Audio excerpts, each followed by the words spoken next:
பெண்ணோட உடல் சார்ந்து நடக்கக்கூடிய விஷயங்கள், மகப்பேறு சம்பந்தமான விஷயங்களை அவளோட அந்த ப்ரொடக்டிவிட்டியோட, அவளோட செயல்திறனோட கட்டி போட்டு ஒரு ஜோக் ஆக்குறத பத்தி.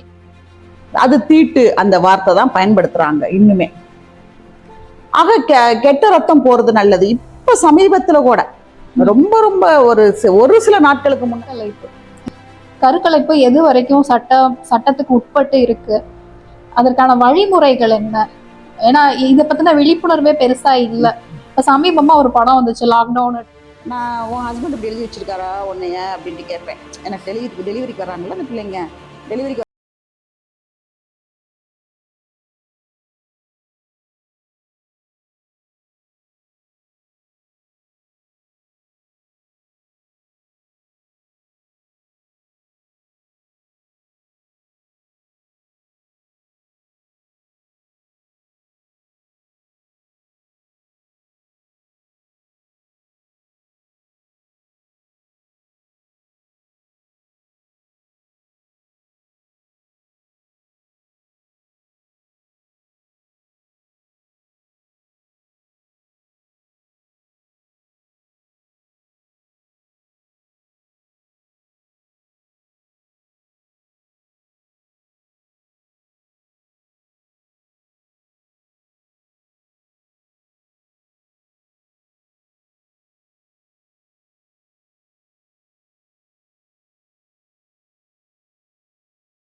அதுக்கு அல்டர்னேட்டிவ் கிடையாதா? இன்னமுமே அந்த வழிகளை அனுபவிச்சுட்டு தான் இருக்கிறாங்க இல்லையா பெண்கள்?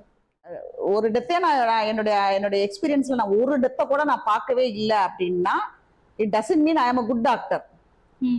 It means that I didn't take any risk. நான் எல்லாம் மாதவிடாய், மகப்பேறு, மாதவிடாய் நிறுத்தம், மனநலம் இவை பற்றி விரிவாக பேசும் அவள் நலம் நூலின் ஆசிரியர் இவர். அறிவியல் இயக்கத்தின் மாநில துணைத் தலைவராகவும் இருக்கிறார். கிராமப்புற பெண்களுக்கு அவர்களது உடல் சம்பந்தமான விழிப்புணர்வு ஏற்படுத்துவதிலும், நலிவுற்ற பெண்களுக்கு மருத்துவ உதவி தருவதிலும் தனது பணிக்காலத்தின் பெரும் பகுதியை செலவிட்டவர். வாருங்கள் அவரோடு உரையாடுவோம். வணக்கம் தோழர். வணக்கம். வணக்கம். நீங்க பொதுவா உங்களோட பணி பூராமே கிராமப்புறங்கள் சார்ந்தே இருக்கு இல்லையா? கிராமப்புற பெண்களுக்கான விழிப்புணர்வு உங்களுக்கு எப்படி அதோட விதை எங்க ஆரம்பிச்சது? நான் பிறந்து வளர்ந்தது ஒரு கிராமம்ங்கிறதுனால எனக்கு அது என்னுடைய உள்ள ஒரு இது, நம்மளுடைய என்ன சொல்றது, பை பர்த்ல இருந்து டிராவல் ஆகிட்டு இருக்காது. கிராமப்புறங்கள்ல இன்னும் எங்கெங்க என்னென்ன மேம்பாடுகள் இன்னும் தேவைப்படுதுன்னு நினைக்கிறீங்க? நிறைய இடங்கள் அப்படி இருக்கு. ஒவ்வொரு மாவட்டங்களா எடுத்துக்கிட்டோம்னால் கூட ஒவ்வொரு மாவட்டங்கள்லையும் ஏதேனும் ஒரு குக்கிராமம் இன்னும் நம்மளுடைய எல்லா சலுகைகளையும் ரீச் ஆகாத, இல்லை முழுமையா ரீச் ஆகாத அப்படி நிறைய கிராமங்கள் இருக்குது. எல்லா இடங்கள்லையுமே இருக்குது. என்ன ஒரு விஷயம் அப்படின்னா, மற்ற மாநிலங்களை விட தமிழ்நாடு பரவாயில்லை அப்படிங்கிற ஒரு இதுதான். பட் தமிழ்நாட்டிலையும் அந்த மாதிரியான சூழல்கள் இருக்குங்கிறதையும் நம்ம மறக்க முடியாது. இப்போ சமீபமா வந்துட்டு அரசாங்கத்துல இருந்து வளரிடம் பருவ பெண்களுக்காக ஒரு தடுப்பூசி பரவலா எல்லாருக்கும் இலவசமா போடுறதா சொல்லியிருந்தாங்க. அதே மாதிரி கர்ப்பமுற்ற தாய்மார்களுக்கு நிறைய சப்போர்ட் தராங்க இல்லையா? இந்த அரசாங்கம் தர இந்த நலத்திட்டங்கள் வந்துட்டு எவ்வளோ யூஸ்ஃபுல்லா இருக்கு, ஆனா இன்னும் எந்தெந்த இடத்துல இன்னும் இம்ப்ரூவ்மெண்ட் தேவைப்படுதுன்னு நீங்க நினைக்கிறீங்க ஒரு அரசு மருத்துவரா?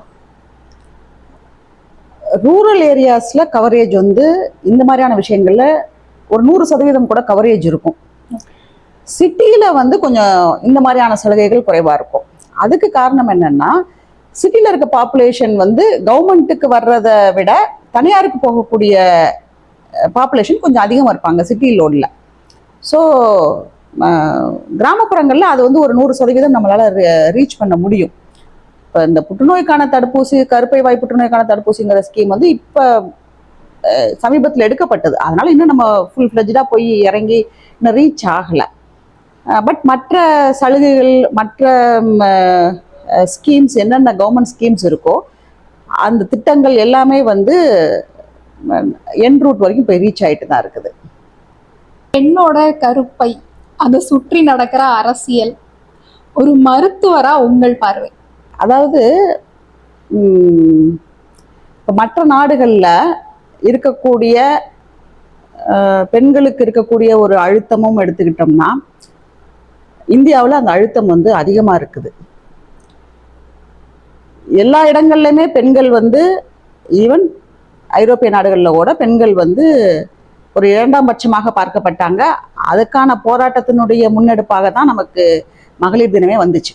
ஆக பெண்கள் எல்லா இடங்கள்லையும் ஒடுக்கப்பட்ட மக்களாக இருந்தாலும் அது இந்தியாவில் வந்து பார்த்தோம் அப்படின்னு பார்த்தீங்கன்னா, அது இந்த நம்மளுடைய ஒரு கலாச்சாரத்தோடையே சேர்ந்து வந்தது மாதிரி அப்படி வந்துருது அது.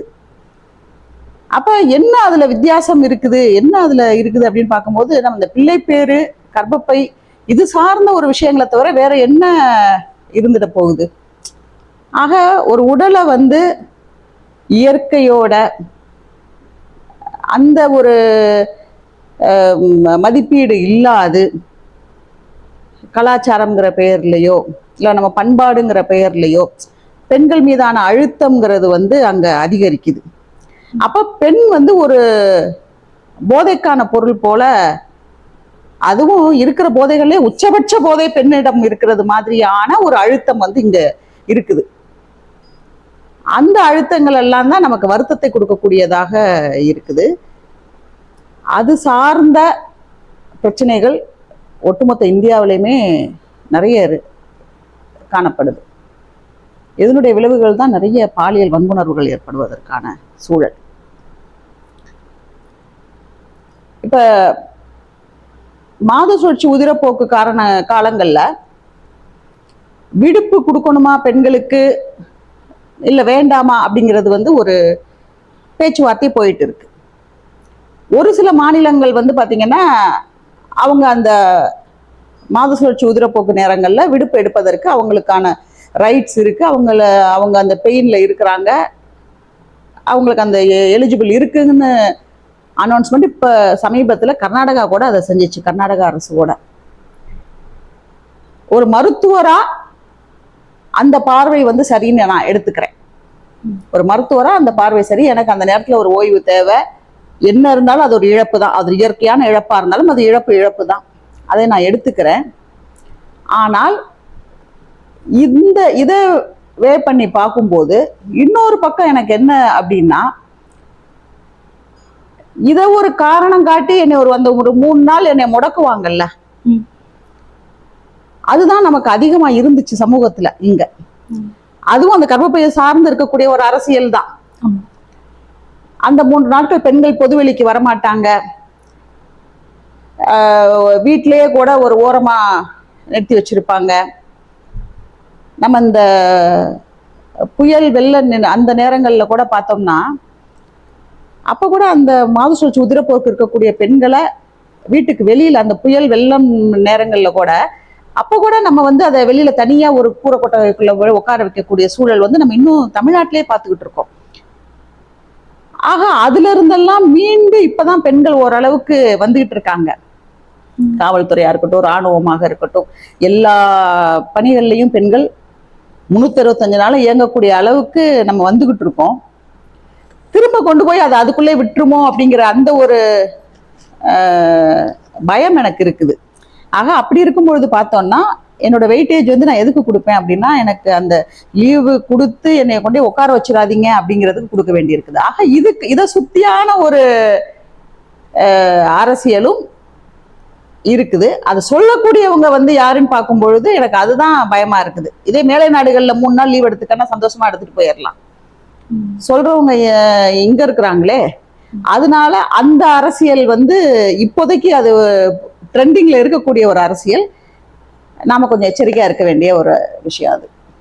சரி, ஸோ இந்த அரசியலை பேசினதுனால இன்னும் கொஞ்சம் எக்ஸ்டெண்ட் பண்ணி நான் இன்னொரு கேள்வியே கேட்குறேன். இந்த ஒரு வேலைக்கு ஆள் எடுக்கிறப்ப கூட மெட்டர்னிட்டில போயிடுவாங்க, இவங்களுக்கு வந்துட்டு சாத்தியக்கூறுகள் இருக்கு, இளம் பெண்ணா இருக்கிறாங்க அப்படின்ற பட்சத்துல ஆண்களுக்கு முக்கியத்துவம் அங்க ஜாஸ்தியா வருது. ஒரே வேலைக்கு நானும் தகுதியா இருக்கேன், சக ஆண் ஒருத்தரும் தகுதியா இருக்காரு, ஆனா வந்துட்டு நான் வந்துட்டு ஓகே ஒரு கல்யாணம் ஆகி இப்பதான் ஆயிருக்கு ஆர் இந்த வயசுல இருக்கேன் அப்படின்னா இவங்க மெட்டர்னிட்டி போறதுக்கு சான்ஸ் இருக்கு, அதனால இவங்களை எடுக்காத அப்படிங்கிறது ஒண்ணு வருது.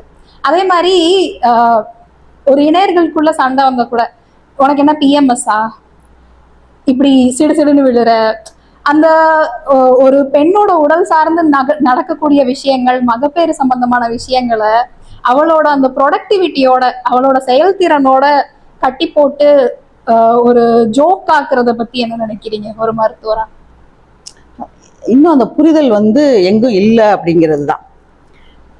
நீங்க சொன்னீங்க இல்லையா அந்த வேலை வாய்ப்பு அப்படிங்கிறதுல, இப்போ நம்ம இதை வந்து அறிவியலா பார்க்குறோம், ஒரு மருத்துவமா பார்க்குறோம். ஆனால் இப்போ சமீப காலம் வரைக்கும் கூட இப்போ வேணா அலோவ் பண்றாங்க. மேரீடா இருந்தா அவங்க நர்சிங் கோர்ஸ் படிக்கிறது கூட எலிஜிபிளா இருக்க மாட்டாங்க. ஓ, செவிலியர்கள். ஓகே. நம்ம செவிலியர்னு எடுத்துக்கிட்டோம்னா மெஜாரிட்டி யார் இருப்பாங்கன்னு பார்த்தீங்கன்னா பெண்கள் தான் இருப்பாங்க செவிலியர்களா. ஆண் செவிலியர்கள் குறைவு, பெண் செவிலியர்கள் தான். நர்சிங் காலேஜஸ்க்கு நம்ம அப்ளிகேஷன் போடுறோம் அப்படின்னா நம்ம அன்மேரீடா இருக்கணும், மேரீடா இருக்க முடியாது. அப்படி ஒரு சூழல் இருந்தது. ஒரு சில பெண்கள் தன்னுடைய திருமணத்தை மறைச்சு செவிலியர் படிப்பு படிப்பாங்க. இப்போ அந்த சூழல் இல்லை, இப்போ அந்த கரண்ட்ல அது இல்லை. ஆனால் மிக சமீப காலம் வரைக்கும் அந்த ஒரு நிலை வந்து இருந்துகிட்டு இருந்துச்சு. ஆக இது எல்லா இடங்கள்லையுமே இருக்குது. இது என்னன்னா அந்த புரிதல். அதாவது நான் என்ன சொல்றேன்னா, செவிலியருக்காக வர்றதுக்கு, அப்ப செவிலியர் எங்க இருப்பாங்க? ஒரு மருத்துவமனையில இருப்பாங்க. அறிவியலும் மருத்துவமும் விளையாடுற இடம் அங்க. அந்த இடத்துலயே நீ வந்து அறிவியலை நம்பல, மருத்துவத்தை நம்பல அப்படிங்கும் போது அப்ப நான் ஒரு காமன் பப்ளிக்கு கிட்ட போய் நான் என்ன எதிர்பார்க்க முடியும்? அந்த புரிதல் வந்து இருக்க வேண்டியவங்க கிட்டே இல்லாம இருக்குது. ஆக அது இன்னுமே நம்ம ரீச் பண்ணணும் அப்படிங்கிறது. இப்ப படிக்கிறாங்க, இப்ப மேரீடா இருந்தாலும் படிக்கிறாங்க. இப்ப அந்த நிலை வந்து பொது சமூகத்துக்கிட்டே நம்ம பரப்பணும் அந்த மாதிரி. ஆக அந்த புரிதல் ஏற்படும் பொழுது இது போன்ற ஒரு சின்ன சின்ன விஷயங்கள், அதாவது என்ன சொல்றது, அது ரிலேட்டடா கிண்டல் பண்றது, கேலி பண்றது, அந்த மாதிரியான விஷயங்கள் வந்து தவிர்க்கப்படும். அந்த புரிதலை நம்ம ஏற்படுத்தணும், ஆண்கள் மத்தியில ஏற்படுத்தணும், ஆண்கள் மத்தியில ஏற்படுத்தணும், ஈவன் பெண்கள் மத்தியிலையுமே. பெண்கள், ஒரு ஆண் மட்டுமே பெண்ணை கிண்டல் பண்றாருன்னு நம்ம எடுத்துக்க முடியாது. ஒரு சக பெண்ணை இன்னொரு பெண்ணை இது பண்ணக்கூடிய நிலை கூட இருக்கும். ஆக அது எல்லாமே நாம வந்து இன்னுமே அந்த புரிதலை ஏற்படுத்தணும். ஸோ அடுத்து கரியர் பத்தி பேசினதுனால அதுல இருந்தே தொடர்ந்துடுறேன். ஒரு கரியர் விமனா எனக்கு வந்துட்டு இப்போ இன்னும் கொஞ்சம் வருஷங்கள் நான் என்னோட வேலை சம்பந்தமா நான் இன்வெஸ்ட் பண்ணணும் அப்படின்னு இருக்கிறப்போ, வீட்டில இருந்தும் சரி வெளியில இருந்தும் சரி வர முதல் அழுத்தம் வந்துட்டு your biological clock is ticking. சரியான நேரத்துல உனக்கு திருமணம் ஆகலைன்னா, சரியான நேரத்துல உனக்கு குழந்தை பேரு நடக்கலைன்னா ரொம்ப கஷ்டமாயிடும் அப்படின்னு இந்த பயாலஜிக்கல் கிளாக்கை வச்சு பயமுறுத்துறது எப்பயுமே எந்த காலத்துலயுமே நடந்துட்டு இருக்கு. இந்த மாதிரி ஒரு ஒரு கரியர் ஓரியன்டா போற ஒரு பெண்ணுக்கு நீங்க என்ன சொல்ல விரும்புவீங்க? அதாவது அதுல பொருளாதார ரீதியும் நம்ம பார்க்க வேண்டிய இது இருக்கு. அதே நேரம் உடல் சார்ந்த விஷயங்கள் அப்படின்னு பார்த்தோம்னா, நம்ம இந்த மகப்பேறு, இப்ப நீங்க பிள்ளை பேருன்னு வர்ற திருமணம்ங்கிறது வந்து பிள்ளை பேருக்காக மட்டுமே நடக்கக்கூடிய ஒரு விஷயமாக இருக்கக்கூடாதுன்னு நான் நினைக்கிறேன். தனிப்பட்ட முறையில் அது என்னுடைய ஒரு இது. அது வந்து ஒரு ஆனால் நம்முடைய கலாச்சாரம் வந்து எப்படின்னா, திருமணம்ங்கிறதே வந்து ஒரு வாரிசை கொடுக்கறது தான் திருமணம்ங்கிற ஒரு நிலைக்கு வந்துருச்சு. ஆக அந்த வாரிசு அடிப்படையிலாக செய்யக்கூடிய திருமணமா அப்படியாக இருந்தால் 30 வயதுக்கு முன்னாடி பண்ணிக்கிறது பெண்களுக்கு நல்லது. ஒரு மருத்துவராக அதை நான் சொல்லுவேன். இல்ல நாம வந்து பிள்ளை பேரை வந்து தள்ளி போடலாம், இன்னும் கொஞ்சம் தள்ளி போடலாம் அப்படின்னா இன்னும் கொஞ்சம் எக்ஸ்டெண்டா இன்னும் 2-3 இயர்ஸ் அதற்கு மேல அப்படின்னு வரும்பொழுது பார்த்தோம்னா, பெரும்பாலும் பிறக்கக்கூடிய குழந்தைங்களுக்கு மரபணு சார்ந்து வரக்கூடிய பிரச்சனைகள் எல்லாம் பெண்ணின் திருமண வயது, அதே போல பிள்ளை பெறக்கூடிய வயது ஒரு 33 அண்ட் அபோவ் நம்ம ப்ராக்டிக்கலா பார்க்கறது. லிட்ரலி நமக்கு வந்து 30 அண்ட் அபோவ், ப்ராக்டிக்கலா ஒரு 33 அண்ட் அபோவ்ல எல்லாம் பார்த்தோம்னா அது ரிஸ்க் வந்து கொஞ்சம் அதிகமா இருக்கும். அந்த ஒரு காரணம் தான் வந்து இப்ப அந்த ரிஸ்க் வந்து பெண்ணுக்கு மட்டுமே இருக்கான்னா இல்ல, ஆணுக்கும் இருக்கு. இப்ப ஆணுக்கும் 40 வயதுக்கு மேல அப்படின்னு வந்தால் ஆணுடைய மரபணு சார்ந்து வரக்கூடிய அதுலயும் குறைபாடுகள் வரும். ஆக அந்த ஒரு விஷயத்த நம்ம அந்த இடத்துல நம்ம பர்சனலா நம்ம பார்க்கணும். ஒவ்வொரு இண்டிவிஜுவலுமே பர்சனலா நம்ம இப்ப திருமணம்ங்கிறது நமக்கு எதற்காக அந்த திருமண வாழ்க்கை, நமக்கு ஒரு பிள்ளை பேர் சார்ந்து நம்ம இருக்க வேண்டிய வாழ்க்கையா, பிள்ளை பேர் சார்ந்து இருக்க வேண்டிய வாழ்க்கைனா அதை நம்ம இந்த இதுல திட்டமிட்டு பண்ணணும். இல்ல அதை தாண்டி நம்ம ஒரு இயல்பாவே நடக்குது. இப்ப அதுக்காக 37 இயர்ஸ் 38 இயர்ஸ்ல பிள்ளை பெத்துக்கலையான்னா பிள்ளை பெத்துக்கிறாங்க. அவங்கள ஆரோக்கியமான குழந்தைய கூட இது பண்ண முடியுது. ஏன்னா நம்ம அப்ப வந்து நம்ம கிட்ட இப்ப இருக்கக்கூடிய இன்வெஸ்டிகேஷன்ஸ் எல்லாம் கொஞ்சம் நல்லா இருக்குது. ஸோ நம்ம வந்து என்ன பண்றோம்னா பார்த்துட்டு இருக்கோம். அவங்க பிரெக்னன்சி பாசிட்டிவ்னு வரும்போதுல இருந்தே அந்த கரு நல்லா இருக்காங்கிறத பார்த்துட்டு நல்லா இருந்துச்சுன்னா கண்டினியூ பண்ண அலோவ் பண்றோம். நல்லா இல்லைங்கும் போது அவாய்ட் பண்ணிக்க சொல்லி நம்ம அவங்களுக்கு அட்வைஸ் பண்றோம். ஸோ அந்த ஒரு மெத்தடாலஜி இருக்கிறதுனால கொஞ்சம் லேட் மேரேஜஸ் ஆகிருந்துச்சுன்னு சொன்னால் இன்னும் கொஞ்சம் க்ளோஸா மானிட்டரிங் இருக்கணும் அப்படிங்கிறது தான்.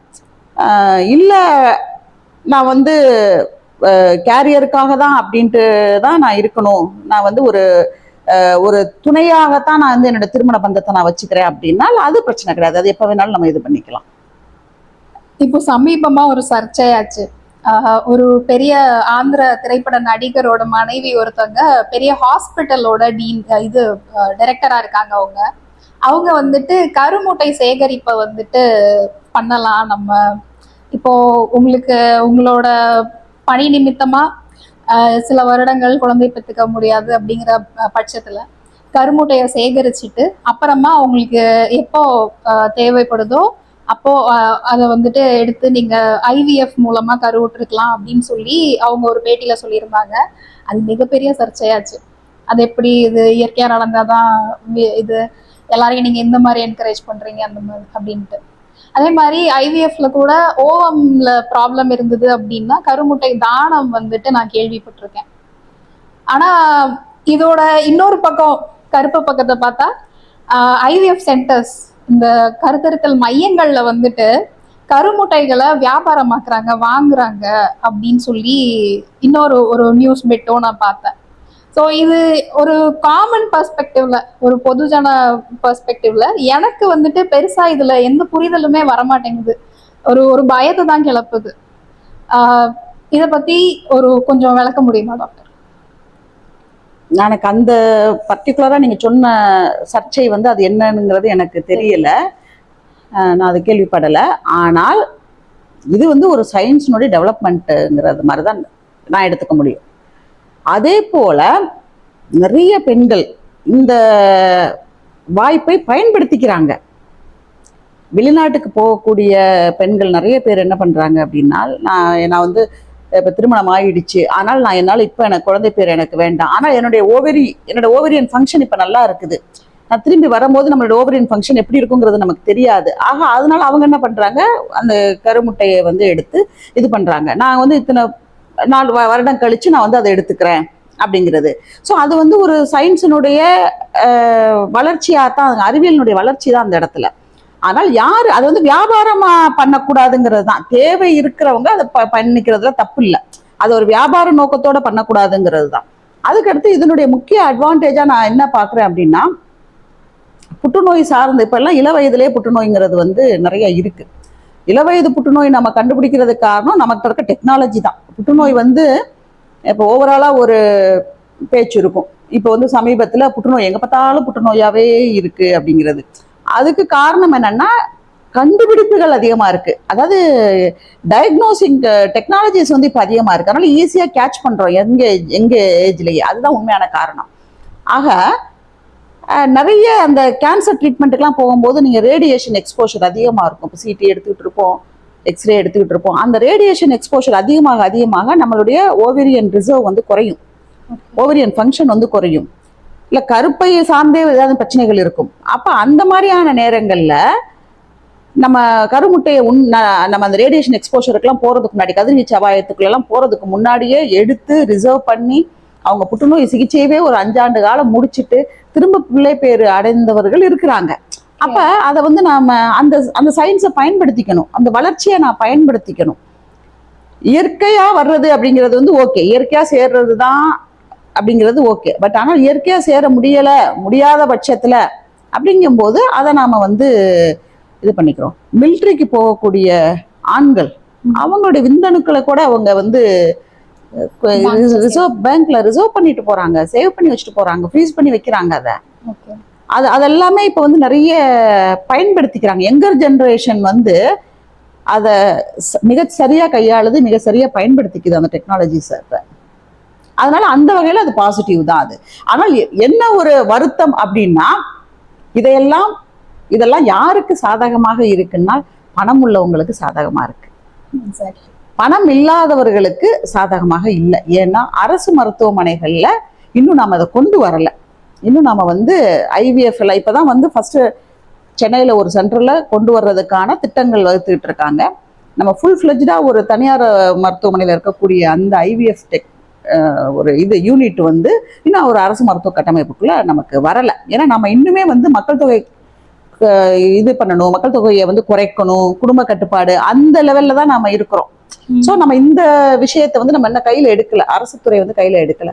ஆக இப்போ வரைக்கும் தனியார் துறையில இருக்கிறதுனால வசதி உள்ளவர்கள் மட்டும் அதை பயன்படுத்தக்கூடிய ஒரு சூழல் இருக்கு. அது ஒண்ணுதான் வருத்தம். மற்றபடி அறிவியலினுடைய வளர்ச்சி வந்து நம்ம பாராட்ட வேண்டிய விஷயம்தான். இப்பெல்லாம் வந்துட்டு ஒரு 9 வயசுல இருந்து 11 வயசுக்குள்ளேயே வந்துட்டு முதல் மாதவிடாய்ன்றத ஆரம்பிச்சிருது. அதோட வந்துட்டு நிறைய ப்ரொலாங்டா முதல் மாதவிடாய் முடிஞ்சு அடுத்து ஒரு 2 மாசத்துக்கு வராம இருக்கு, இல்லைன்னா 15 நாளைக்குள்ளேயே வந்துடுது. ஸோ அனீமிக் ஆயிடுறாங்க. இது நான் ரொம்ப காமனா பாக்குறேன். இப்போ எங்க வீட்டுல ஒரு டீனேஜ் குழந்தை இருந்ததுன்னா அவளுக்கு நான் எப்படி இந்த மாதவிடாய் சம்பந்தமான ஒரு புரிதலை ஏற்படுத்துறது, நாங்க எப்படி அவளை பாத்துக்கிறதுக்கான முன்னேற்பாடுகளை செய்யறது. அதான் இப்போ வந்து அந்த மாத சுழற்சி உதிரப்போக்கு சீக்கிரமே வந்துடுது. முன்ன வந்து ஒரு அரௌண்ட் 13 to 14 இயர்ஸ் அப்படிங்கிறது ஒரு ஆவரேஜ் இயர்ஸா இருந்துச்சு. இப்போ இருக்கும் போது பார்த்தோம்னா 10-11ங்கிறது ஒரு ஆவரேஜ் இயர்ஸா இருக்குது. இதுல வந்து 2 விஷயங்களை நாம வந்து பார்க்கணும். அந்த ஹார்மோன்ஸ், அதாவது அந்த கர்ப்பப்பை வந்து அதனுடைய ஃபங்க்ஷனாலிட்டியில ஒரு அடுத்த ஸ்டேஜுக்கு வருது, அவ்வளவுதான். நம்ம அந்த இடத்துல நம்ம புரிஞ்சுக்கணும், அவ்வளவுதான். அதுக்காக ஒரு மாத சுழற்சி உதிரப்போக்கு வந்துடுச்சுங்கிறதுனாலயே அந்த கர்ப்பப்பை ஒரு பிள்ளை பேரை பெறுவதற்கு தகுதியான கர்ப்பப்பை நம்ம எடுத்துக்க கூடாது. பெற்றோருக்கு அந்த புரிதல் முதல்ல இருக்கணும். ஏன்னா இந்த பூப்பெய்தக்கூடிய இந்த பருவத்தை அடைஞ்சிட்டாங்க அப்படின்னாலே நிறைய பெற்றோர்கள் என்ன நினைச்சுக்கிறாங்கன்னா, தன்னுடைய குழந்தை திருமண வயது அடைஞ்சிட்ட மாதிரி அவங்க நினைச்சுக்கிறாங்க. அதனால அது தவறு. அந்த புரிதல் பெற்றோருக்கு இருக்கணும். அதற்கு அடுத்து வந்து பார்த்தோம் அப்படின்னா, நீங்க சொல்றீங்க இல்லையா ரத்த சோகை வருதுன்ட்டுன்னு, அதுக்கு காரணம் பார்த்தீங்கன்னா நிறைய அந்த ஹார்மோனல் இம்பேலன்ஸ்டா இருக்கும் அந்த இடத்துல. ஏன்னா அதான் நான் சொல்றேன், அது வந்து ஒரு ஜஸ்ட் ஒரு அடுத்த கட்டத்துக்குள்ள என்ட்ரு ஆகக்கூடிய ஒரு இது, அவ்வளவுதான். ஜஸ்ட் ஒரு jumping into the next stage, அவ்வளவுதான். இன்னும் அதனுடைய முழு இதுக்குள்ள அது வரல. அப்ப அந்த உடல் வந்து அந்த ஹார்மோன்ஸுக்கு பழக்கப்பட வேண்டிய ஒரு நேரம் இருக்கும். அது அந்த கால நேரங்கள்ல either 2 months 3 months 4 months bleeding வரலங்கிற கண்டிஷன் வருவாங்க, ஆர் அந்த மென்ஸ்ட்ரேஷன் ப்ரொலாங்டா இருந்துட்டு இருக்கக்கூடியது இருக்கும். ஸோ இது ரெண்டுமே நாம வந்து எதிர்பார்க்கலாம். ஏன்னா நம்மளுடைய உடல் வந்து இன்னும் அந்த ஹார்மோன்ஸுக்கு பழக்கப்படலை அப்படிங்கிறது தான். இதுல 2 மாசம் 3 மாசம் மாத சுழற்சி உதிரப்போக்கு வராம இருக்கு அப்படின்னா அந்த ரத்த சோகைங்கிற அந்த ஒரு பார்ட் இல்லாம இருக்கு, அவ்வளவுதான். இந்த அதிகமான ரத்தப்போக்கு இருக்கக்கூடிய அந்த மாதிரியான ட்ரெண்ட்ல போகும்பொழுது ரத்த சோகை அதிகமா இருக்கிறதுக்கு வாய்ப்பு இருக்கு. இதுல என்ன புரிதல் அங்க தேவைப்படுதுன்னா, இன்னுமே வந்து பெண்கள் அதை வந்து கெட்ட ரத்தம் தான் வெளியில வருதுங்கிற மாதிரி ஒரு புரிதல் இருக்கு. அது தீட்டு அந்த வார்த்தை தான் பயன்படுத்துறாங்க இன்னுமே. ஆக கெட்ட ரத்தம் போறது நல்லது. இப்ப சமீபத்துல கூட ரொம்ப ஒரு சில நாட்களுக்கு முன்னாடி கூட நான் இதே போல ஒரு குழந்தைய நான் பார்த்தேன். அப்ப என்னுடைய முதல் கேள்வி, ஏமா இவ்வளவு நாள் ப்ளீடிங் ஆக விட்டுட்டு இப்ப வர்றீங்களே, ஏன் ஃபர்ஸ்டே வந்திருக்க கூடாதா அப்படின்னா, அந்த தாய் வந்து பதில் சொல்றதுக்கு முன்னாடி அந்த குழந்தை சொல்லுது, மேடம் இது கெட்ட ரத்தம், அதனால வந்து கெட்ட ரத்தம் போறது நல்லதுன்னு அம்மா சொன்னாங்க. அந்த கெட்ட ரத்தம் போறது நல்லதுன்னு சொன்னதுனால நான் இருந்தேன்.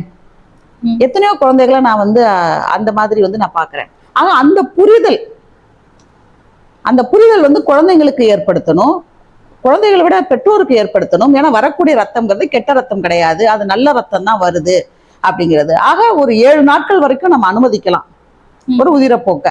7 நாட்களுக்கு மீதி இருக்க ப்ரொலாங் ஆகுது அப்படின்னா கட்டாயம் ஒரு மருத்துவரை வந்து பார்க்கணும் அப்படிங்கிற அந்த புரிதல் நம்ம வந்து ஏற்படுத்தணும். ஆக வெளிவரக்கூடிய ரத்தம்ங்கிறது வந்து அது வந்து ஒரு நல்ல ரத்தம் தான் அப்படிங்கிறதும், இன்னொன்று அந்த முதல் மாத சுழற்சி உதிரப்போக்கு வந்துச்சு அப்படின்னாலே அந்த குழந்தை திருமணத்திற்கோ பிள்ளை பேருக்கோ ஒரு தகுதியான ஒரு குழந்தைங்கிற அந்த நிலைப்பாடையும் நாம் எடுக்கக்கூடாது. இது ரெண்டையுமே நாம் எடுத்துக்கணும். இது ரெண்டையுமே நம்ம கவனத்துல வச்சுக்கணும். இப்போ ஃபீல்ட்ல ஒர்க் பண்ற சில செயல்பாட்டாளர்கள் அவங்க கிட்ட கேட்குறப்போ, இந்த டீனேஜ் பிரெக்னன்சி ஒரு பெரிய இஷ்யூவா இருக்கு தமிழ்நாட்டில் அப்படின்னு சொல்றாங்க. பொதுவாகவே ஒரு பள்ளிகளில் போய் அவங்க ஒர்க் பண்றப்போ இதை கண்டுபிடிக்கிறதும் அந்த குழந்தைங்களுக்கு அதற்கான புரிதலுமே இருக்காது இல்லையா? நம்ம என்னதான் குட் டச் பேட் டச்லாம் சொல்லி கொடுத்தாலும் குழந்தைங்களுக்கு ஒரு மாமாவோ இல்லை ஒரு தெரிஞ்ச ஒரு பெரியவரோ அவங்களுக்கு மேல அந்த ஒரு சந்தேக கண்ணோட ஒரு அடல்ட் மாதிரி பார்க்க முடியாது. இந்த டீனேஜ் பிரெக்னன்சி இஷ்யூஸ் இது சம்பந்தமான ஒரு ப்ரிகாஷனரி மெஷர்ஸ் என்னவா இருக்கும்னு நினைக்கிறீங்க? ப்ரிகாஷன்னா நம்ம விழிப்புணர்வை ஏற்படுத்தணும் அப்படிங்கிறது தான். இனிமே நிறைய ரீச் பண்ணணும். இனிமே நிறைய, அதாவது என்னன்னா நமக்கு வந்து நம்ம பேசிக்கிட்டே இருக்கோம், நாம எழுதிக்கிட்டு இருப்போம், பேசிக்கிட்டு இருப்போம், இல்ல அதை வந்து ஒரு கலை வடிவத்துல வெளிப்படுத்திக்கிட்டு இருப்போம். நாம வந்து நிறைய நாம செஞ்சிருக்கோம் இது சம்பந்தமா விழிப்புணர்வு அப்படிங்கிற ஒரு எண்ணம் நமக்கு இருக்கும். ஆனால் அது இன்னும் பத்தாதுங்கிறது தான். அது இன்னும் அந்த போதாமை அங்க இருக்கு. ஏன்னா இன்னும் இந்த சூழல் வந்து அடியில இருந்துட்டே தான் இருக்கு. அந்த புரிதலை நாம ஒவ்வொரு குழந்தைக்கும் நாம ஏற்படுத்தணும். அதே போல பெற்றோர்களுக்கும் நாம ஏற்படுத்தணும். ஸோ டீனேஜ் பிரெக்னன்சியில் வரக்கூடிய சிக்கல்கள் என்ன மாதிரியான சிக்கல்கள் இருக்கும், உளவியல் சார்ந்து என்னென்ன சிக்கல்கள் ஏற்படும், பின்னாடி அந்த குழந்தையினுடைய பொருளாதார ரீதியான சிக்கல்கள் என்ன மாதிரி ஏற்படும். ஆக அது எல்லாத்தையுமே நம்ம வந்து பார்க்கணும். சமூக ரீதியாகவும் அந்த குழந்தை பாதிக்கப்படும், உடல் மருத்துவம் சார்ந்தும் அந்த குழந்தை பாதிக்கப்படும், பொருளாதார ரீதியாகவும் அந்த குழந்தை பாதிக்கப்படும். ஏன்னா அது வந்து அந்த கல்வியை இழக்க வேண்டிய சூழல் வரும். கல்வியை இழக்கிறதுனால நாளைக்கு பொருளாதாரத்தை இழக்க வேண்டிய சூழல் வரும். ஆக இந்த விஷயங்கள் எல்லாத்தையுமே நம்ம குழந்தைகளிடத்துல ஏற்படுத்தணும், அந்த புரிதலை கொண்டு வரணும். இதுக்கு வந்து நாம பேசணுங்கிறது தான். நிறைய பேசிக்கிட்டே இருக்க வேண்டிய தேவை இருக்கு. நம்ம வந்து என்ன சொல்றது, ஒரு நிறைய நான் செஞ்சிட்டேன், இந்த சமூகத்துக்கு நான் நிறைய பண்ணிட்டேன் என்ன அப்படின்னு ஒரு சாட்டிஸ்ஃபைடா நான் இருக்கேன் அப்படிங்கிற அந்த சாட்டிஸ்ஃபேக்ஷன் வந்து நமக்கு வந்துடவே கூடாதுன்னு நினைக்கிறேன். இப்போ வேலை செஞ்சுக்கிட்டே இருக்கணும் அப்படிங்கிறது தான் எனக்கு. அரசு பள்ளிக்கூடங்கள், அரசு உதவி பெறும் பள்ளிக்கூடங்கள், இதுல வந்து அரசினுடைய கவனம் வந்து அதிகமா இருக்கு. தனியார் பள்ளிக்கூடங்கள் வந்து அரசினுடைய கவனம் தனியார் பள்ளிக்கூடங்கள்ல கொஞ்சம் குறைவு தான். ஏன்னா நம்ம ஒர்க் பண்றதே வந்து கவர்மெண்ட் ஸ்கூல்ஸ், கவர்மெண்ட் எய்டட்ல நிறைய ஒர்க் பண்றோம். பிரைவேட்டும் நம்ம உள்ள கொண்டுட்டு வரணும். பிரைவேட் ஸ்கூல்ஸுக்கும் நம்ம வந்து இந்த மாதிரியான, ஏன்னா பிரைவேட் ஸ்கூல்ஸ்ல படிக்கிறவங்க ஸ்கூல் வேணா அது பிரைவேட்டுன்னு இருக்கலாம், பட் ஆனால் அவங்களும் இந்த சொசைட்டில ஒரு அங்கமா இருக்கிறாங்க. அங்க ஒரு குழந்தை ஒரு டீனேஜ் பிரெக்னன்சியோட வந்துச்சுன்னு சொன்னாலும் அது இந்த சமூகத்துக்கான ஒரு சிக்கல் தான் அது. ஆக இந்த அடலசன்ட் ஹெல்த்தை பத்தி நம்ம பேசுறது அரசு பள்ளி, அரசு உதவி பெறும் பள்ளி, அரசு கல்லூரி அப்படிங்கிறது மாதிரி மட்டும் இல்லாமல் தனியார் கல்லூரி, தனியார் பள்ளிங்கிற அளவுக்கும் நாம விரிவடைஞ்சு போகணும். பெண்கள், அதாவது அந்த பெற்றோரிடமும் நாம தொடர்ந்து பேச வேண்டிய தேவை இருக்கு. கண்டிப்பா. அடுத்து வந்துட்டு நான் பேச விரும்புவது கருக்கலைப்பு. கருக்கலைப்பு எது வரைக்கும் சட்டத்துக்கு உட்பட்டு இருக்கு, அதற்கான வழிமுறைகள் என்ன? ஏன்னா இதை பத்தின விழிப்புணர்வே பெருசா இல்லை. இப்ப சமீபமா ஒரு படம் வந்துச்சு, லாக்டவுன் டைம்ல ஒரு விபத்தால எதிர்பாராம கருவுற்ற ஒரு பெண் அதை கலைக்கிறதுக்கு முற்படுறதுக்கு அதை ஒரு முழு படமா எடுத்திருந்தாங்க. ஒரு இடத்துலயும் பயமுறுத்துறாங்க, காசாவை ஏமாறுறா, அதுக்கான மெடிசன் கூட கிடைக்க மாட்டேங்குது, ஒரு மெடிக்கல் ஷாப் ஓனர்ஸ் கூட அதை கேட் கீப்பிங் பண்ணி வச்சுக்கிட்டு மிரட்டுறது, அந்த மாதிரி தான் நடக்குது. இதை வந்துட்டு ஒரு ஒரு அவேர்னஸ்க்காக இதை எது வரைக்கும் இது சட்டத்துக்கு உட்பட்டது, அதே மாதிரி இதுக்கான வழிமுறைகள் என்ன? இது வந்து நிறைய சிக்கல்கள் வந்து சமூகத்துல இருக்கு. நீங்க சொன்ன அந்த படம் நான் பார்க்கணும்னு நினைக்கிறேன். அந்த முழுநீள திரைப்படமா அது? முழுநீள. நான் பார்க்கணும்னு நினைக்கிறேன். ஆக்சுவலா கருக்கலைப்புங்கிறது வந்து பாத்தீங்கன்னா நிறைய பெண்களுக்கு உதவி செய்யக்கூடிய திட்டங்கள் வந்து சட்டமாவே இருக்கு. அரசாக இருந்தாலும் சரி, அது சட்டத்தை நாம எடுத்துக்கிட்டோம்னா பெண்ணினுடைய உடல் சார்ந்து அந்த பெண்ணினுடைய உடல் வந்து பாதுகாக்கப்படணுங்கிற அந்த ஒரு நோக்கத்தோடையே தான் சட்டமே வடிவமைக்கப்பட்ட மாதிரியும் இருக்கு. அதை வந்து கையாளக்கூடிய இடங்கள்ல அரசு மருத்துவமனை ஒரு பெரிய அளவுல இருக்கு. ஆனா அந்த விழிப்புணர்வு மக்களுக்கு இன்னுமே அந்த விழிப்புணர்வு மக்களுக்கு இல்லைங்கிறது தான். இப்ப கருக்கலைப்பு அப்படின்னு எடுத்துக்கிட்டோம்னா, கருக்கலைப்பு சரியா தவறா அப்படின்னு எடுத்துக்கிட்டோம் அப்படின்னா அது அந்த இண்டிவிஜுவலை பொறுத்தது. அந்த இண்டிவிஜுவலை பொறுத்தது அந்த கன்சர்ன் டாக்டர் வந்து டிசைட் பண்ண வேண்டியது. யாருக்கு கருக்கலைப்பு செய்யலாம் அப்படின்னா, கருக்கலைப்பு தேவைப்பட வேண்டிய அந்த பெண்ணினுடைய விருப்பம் அதுவாக இருந்தாலும், இல்ல அந்த பெண்ணினுடைய உயிருக்கு ஆபத்து இந்த கருவை ப்ரொலாங் பண்ணா அப்படின்னு நினைச்சாலும், இல்ல சமூக காரணங்கள் இருக்கு அப்படின்னு நினைச்சாலும் நாம வந்து கருக்கலைப்பு செய்யலாம். 24 வாரம் வரைக்கும் நம்ம ஒரு பிரெக்னன்சியை 40 வீக்ஸ் வரைக்கும்ங்கிறது சொல்லுவோம். ஆவரேஜா அந்த 40 வீக்ஸ் இது டியூரேஷன் தான். ஸோ நம்ம வந்து 24 வீக்ஸ் வரைக்கும் 24 வாரங்கள் வரைக்கும் கருவை வந்து கலைக்கிறதுக்கு அனுமதி சட்டத்துல இருக்கு.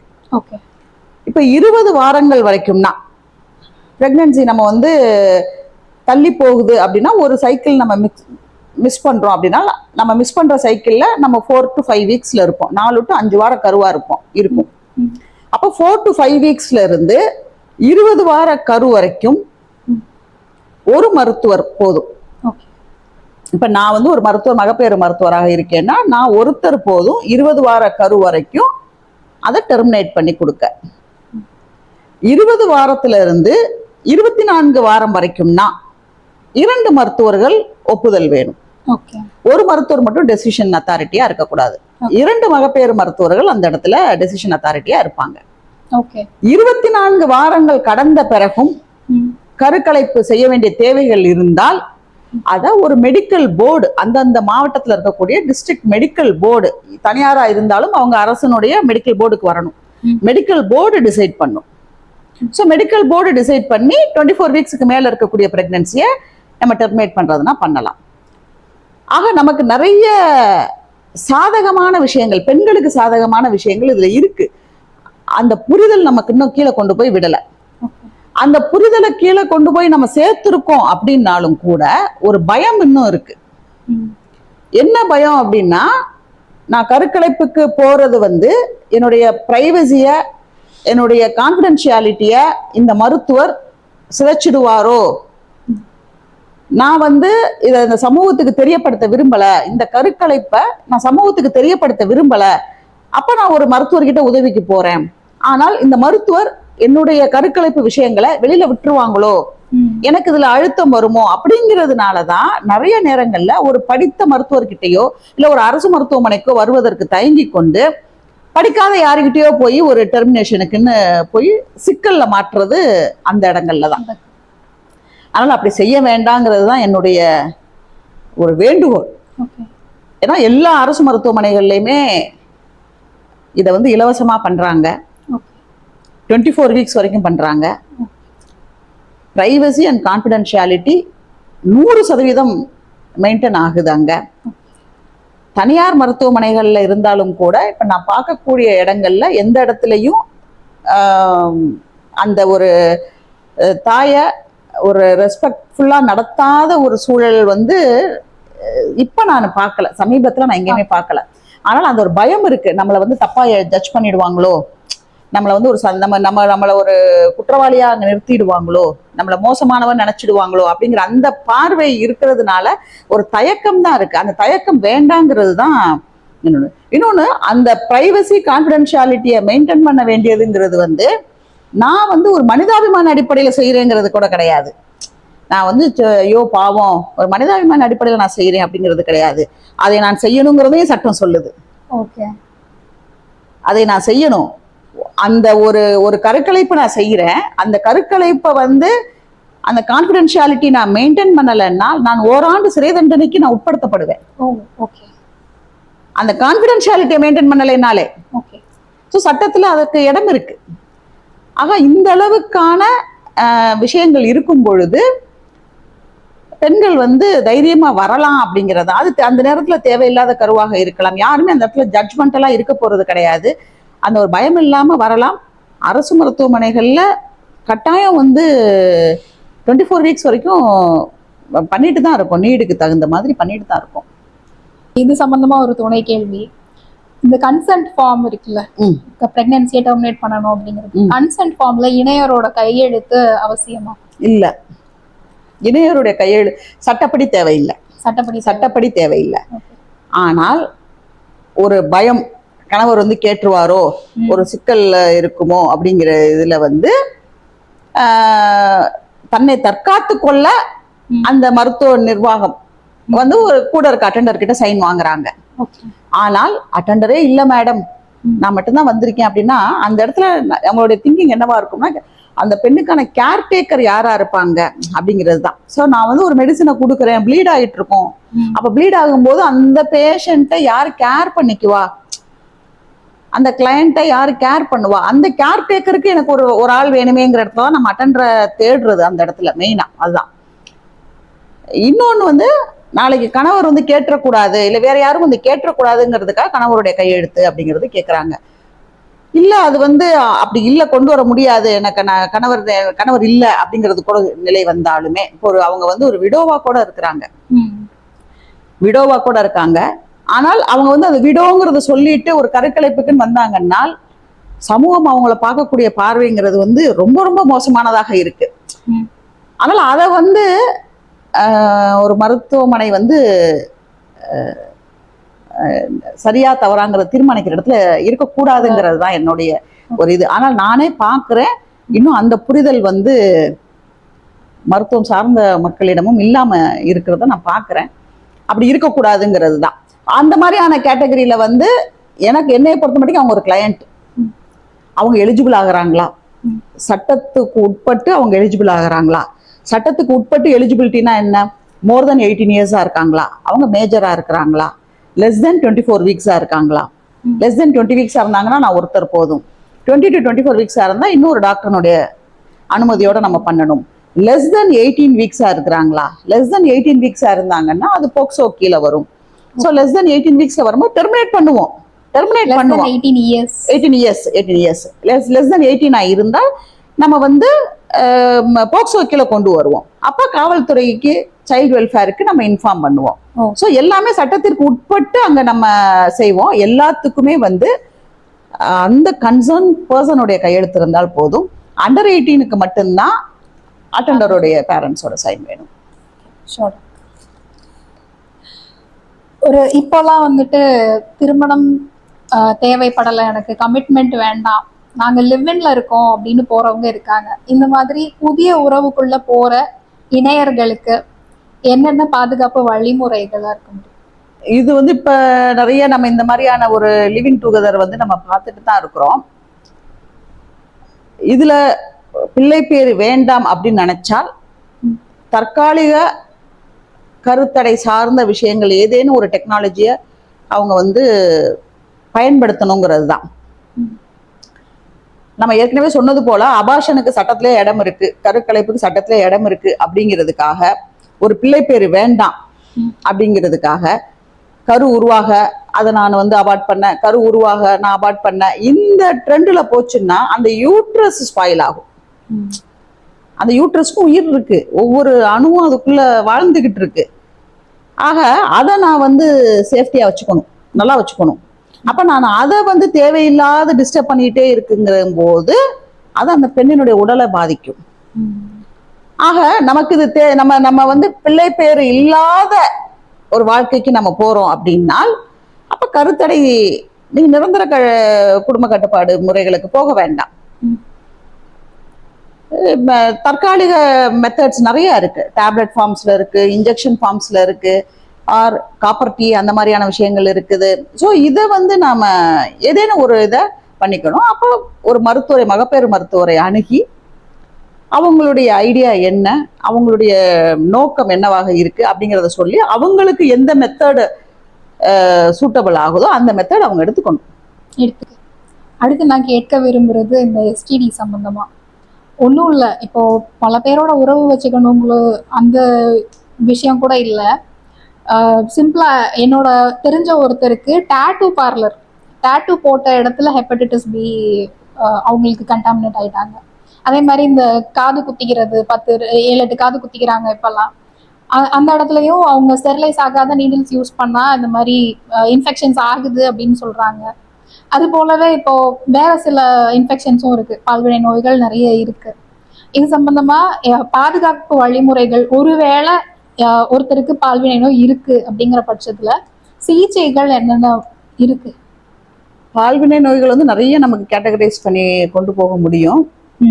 ஆக பால்வினை நோய்கள்னு சொல்லும் போதே வந்து நம்ம அந்த உடலுறவு சார்ந்து வரக்கூடியதாகவும் அது இருக்கலாம், இல்ல கண்டாமினேட்டடான ஒரு பிளட்டு ஆர் பிளட் ப்ராடக்ட்ஸு அந்த மாதிரியும் அது வந்து வரலாம்.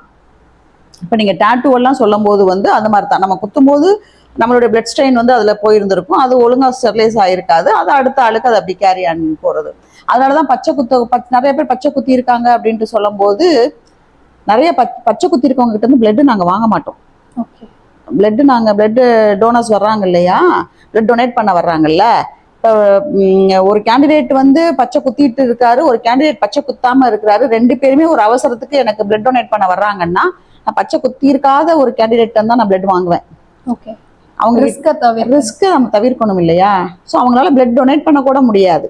ஸோ அதனாலேயே நான் நிறைய இடங்கள்ல வந்து இப்போ நான் பார்க்குறேன், நிறைய இளைஞர்கள் வந்து அவங்களுக்கு பிடிச்ச ஒரு நடிகரை இல்ல அவங்களுக்கு பிடிச்ச ஒரு அரசியல், அவங்க இருக்கக்கூடிய கட்சியினுடைய அரசியல் தலைவரை, அந்த மாதிரி அரசியல் ரீதியாகவும் இந்த சினிமா ரீதியாகவும் நான் பார்க்குறேன். அவங்க வந்து நிறைய கையில பச்சை குத்துறது.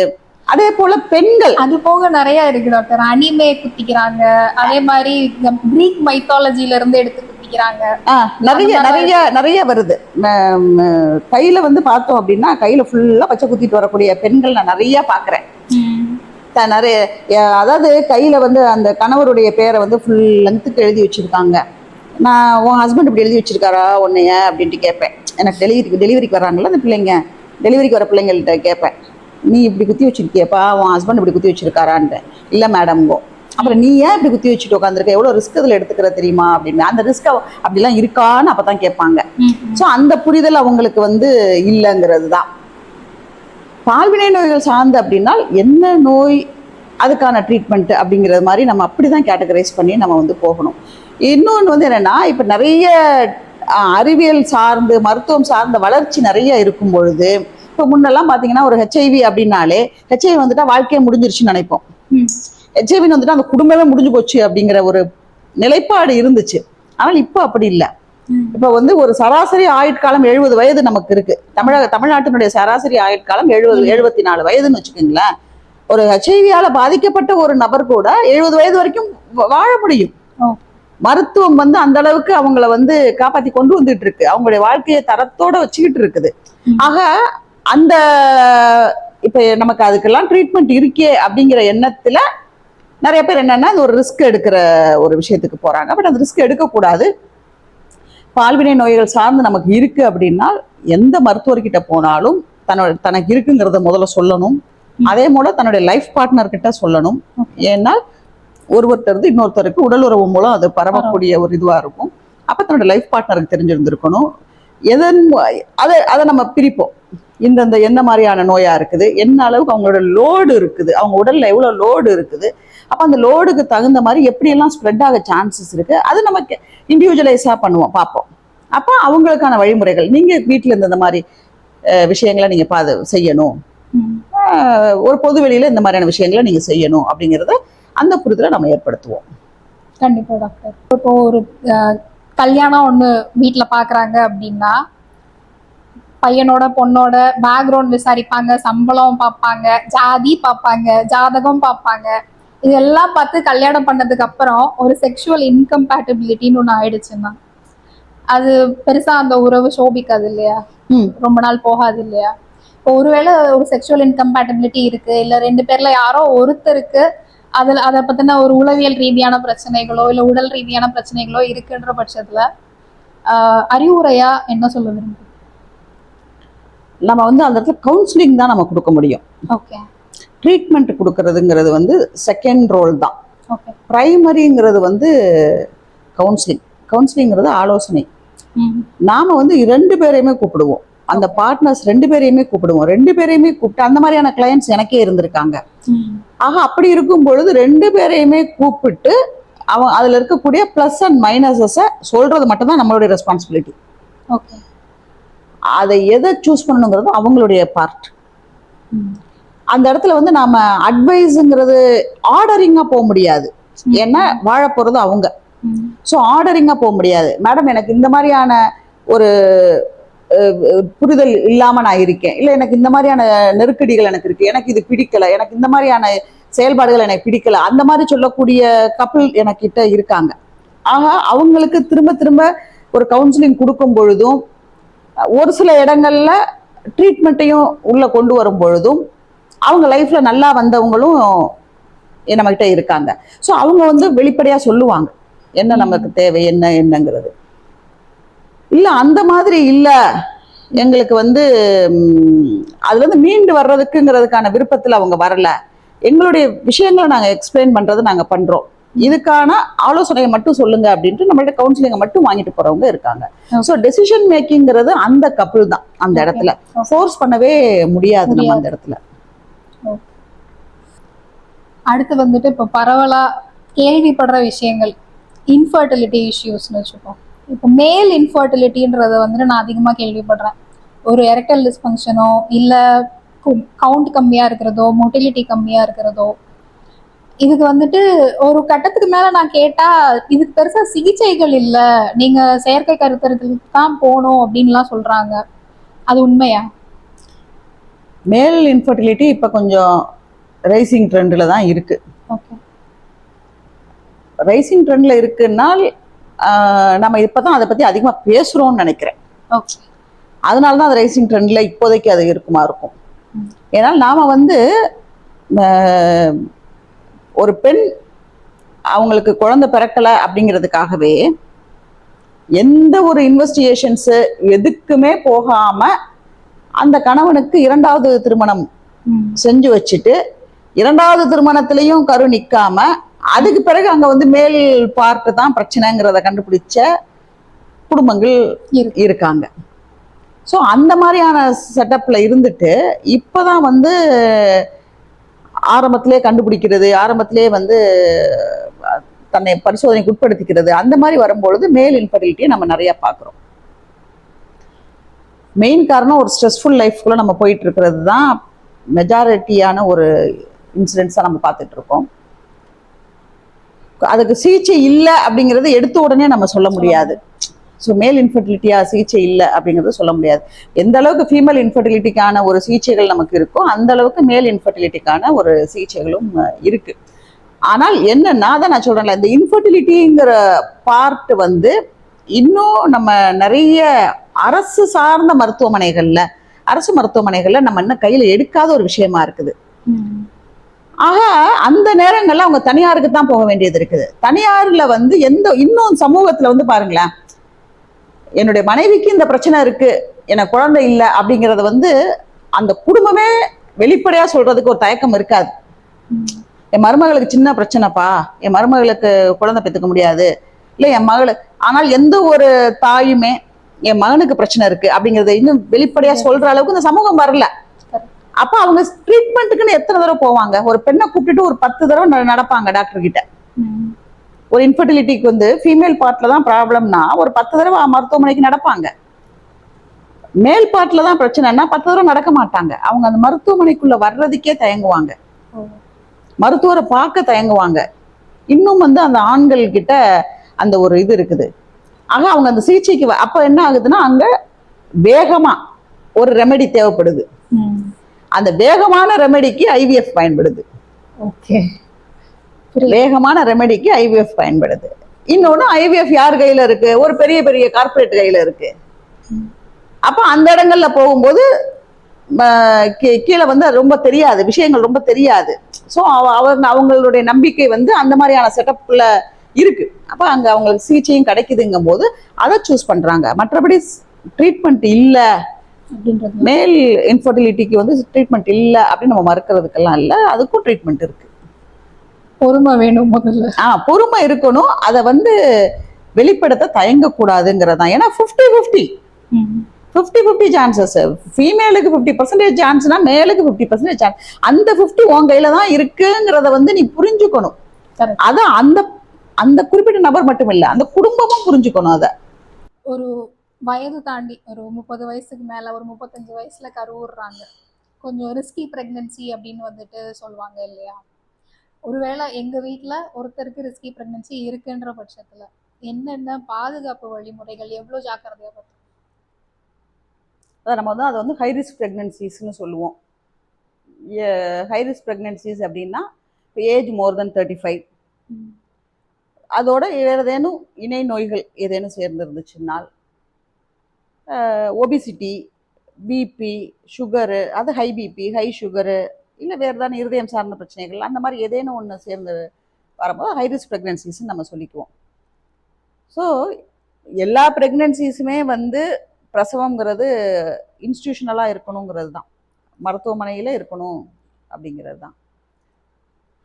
மருத்துவமனையில் இருக்கணும் அப்படிங்கிறது வந்து எதுக்குன்னா, உங்களுக்கு வந்து நார்மல் டெலிவரிக்கு நம்ம அலோவ் பண்ணுறோம்.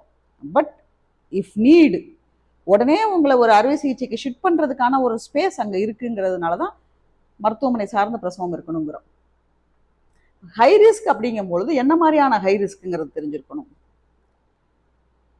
அதே போல் அந்த பர்த் பிளான் நமக்கு இருந்திருக்கணும். கருவுற்றாச்சு, நம்ம 40 வாரத்தில் கரு வெளியில் வரப்போகுது அப்படிங்கிறது நமக்கு தெரியும். அப்படிங்கும்போது அந்த எந்த இடத்துல எனக்கு பிரசவம் நடக்கணும், எனக்கு பிரசவம் நடக்க வேண்டிய அந்த இடத்துல எனக்கு சிகிச்சை கொடுக்கக்கூடிய மருத்துவர் 24 மணி நேரமும் இருப்பாங்களா, அங்கே அறுவை சிகிச்சை யாருங்க 24 மணி நேரமும் இருக்குமா, எனக்கு என்ன மாதிரியான பிரச்சனை இருக்குது, என்ன வகையான நான் ஹை ரிஸ்க்ல இருக்கேன், ஸோ அந்த ஹை ரிஸ்க்கு தேவையான மருந்துகள் இருக்கக்கூடிய இடமாக இருக்கா. ஆக அந்த பிளான் வந்து நம்ம முதல்ல பண்ணியிருக்கணும். அந்த பிளான் ஃபர்ஸ்டே பண்றது மட்டும் இல்லாது முன்பே அங்க பரிசோதனைக்கும் போயிருக்கணும். இப்போ எனக்கு வந்து நான் வந்து ஒரு ஹை ரிஸ்க் பிரெக்னன்சில இருக்கிறேன், எனக்கு பர்த் பிளான் நான் ஒரு பெரிய ஒரு டெர்ஷரி சென்டர்ல நான் முடிவு பண்ணி வச்சுட்டேன் அப்படின்னா, எனக்கு பிரசவ வலி வந்த உடனே போய் அங்க போய் நான் நிக்க கூடாது. அவங்கள நான் தயார் பண்ணி வைக்கணும் முன்னாடியே. நான் இந்த மாதிரியான ஹை ரிஸ்க்ல இருக்கேன், நான் உங்ககிட்ட தான் டெலிவரிக்கு வரப்போறேன், நீங்க தயாரா இருந்துக்குங்கன்னா அந்த டீம் இவங்களை ரிசீவ் பண்ண தயாரா இருந்துக்குவாங்க. ஸோ ஹை ரிஸ்க் பிரெக்னன்சிஸ்ங்கும் போது ஒரு டெர்ஷரி சென்டர்ல வச்சுக்கிறது நல்லது. டெர்ஷரி சென்டருங்கிறது என்னன்னா மல்டி டிசிப்ளினரி ஆக்ஷன் இருக்கக்கூடிய இடமா இருக்கும், எல்லா ஸ்பெஷாலிட்டிஸும் இருக்கக்கூடிய ஒரு இடமா இருக்கும், ஒரு ஐசியூ செட்டப் இருக்கும், ஒரு பிளட் ப்ராடக்ட்ஸ் தேவைன்னா பிளட் போட வேண்டிய இடமாக இருக்கலாம், 24/7 கேர், 1-to-1 கேர் இருக்கக்கூடிய இடமாக இருக்கும். ஸோ அந்த மாதிரியான செட்டப்பில் ஹை ரிஸ்க் ப்ரெக்னன்சிஸை வச்சுக்கிறது நல்லது. உங்களோட அவள் நலன் புத்தகத்தில் கூட இந்த எல்லாத்தையும் விளக்கிட்டு குறிப்பா வந்துட்டு இந்த புற்றுநோய் சம்பந்தமா, கர்ப்பப்பை வாயு புற்றுநோய், மார்பக புற்றுநோய், இது சம்பந்தமான ஒரு ப்ரிகாஷனரி மெஷர்ஸும், அதை டெஸ்ட் என்னென்ன எடுக்கணும், எந்த வயதுல எடுக்கணும், எல்லாத்தையும் குறிப்பிட்டிருக்கீங்க. எனக்கு தெரிஞ்சு இதை நீங்க இன்னும் கொஞ்சம் விளக்கி சொன்னீங்கன்னா வியூவர்ஸ்க்கு பயன்படும் நினைக்கிறேன். அதாவது 20 வயதுக்கு மேலேயே பரிசோதனைக்கு, மார்பக பரிசோதனை நம்ம போயிடலாம். மேரீடு அப்படின்னாலே, அந்த மேரேஜுக்குள்ள போயிட்டோம் அப்படின்னாலும், மேரேஜ் பிள்ளை பேருங்கிறத அடிச்சிட்டோம்னால் கூட அதுக்கு அடுத்து நம்ம மார்பக பரிசோதனைங்கிறது மந்த்லி ஒன்ஸ் அப்படிங்கிறதுக்கு வந்துடணும். ஆக மந்த்லி ஒன்ஸ் நான் மருத்துவமனைக்கு போகணுமான்னா வேண்டாம். மார்பகம்ங்கிறது வந்து வெளி உறுப்பு, அது வந்து ஒரு நம்ம கை மாதிரி, ஒரு கால் மாதிரி, தலை மாதிரி, ஒரு மூக்கு மாதிரி, அது ஒரு உறுப்பு அப்படிங்கிற அந்த புரிதலையுமே இந்த சமூகத்துக்கு நம்ம நிறைய கொண்டு போக வேண்டியது இருக்கு. ஏன்னா மார்பகங்கள் அப்படின்னு சொன்னால் கூட அது வந்து ஏதோ ஒரு கவர்ச்சி சார்ந்த ஒரு விஷயமாக அந்த மாதிரியான ஒரு மென்டாலிட்டி தான் இருக்குது.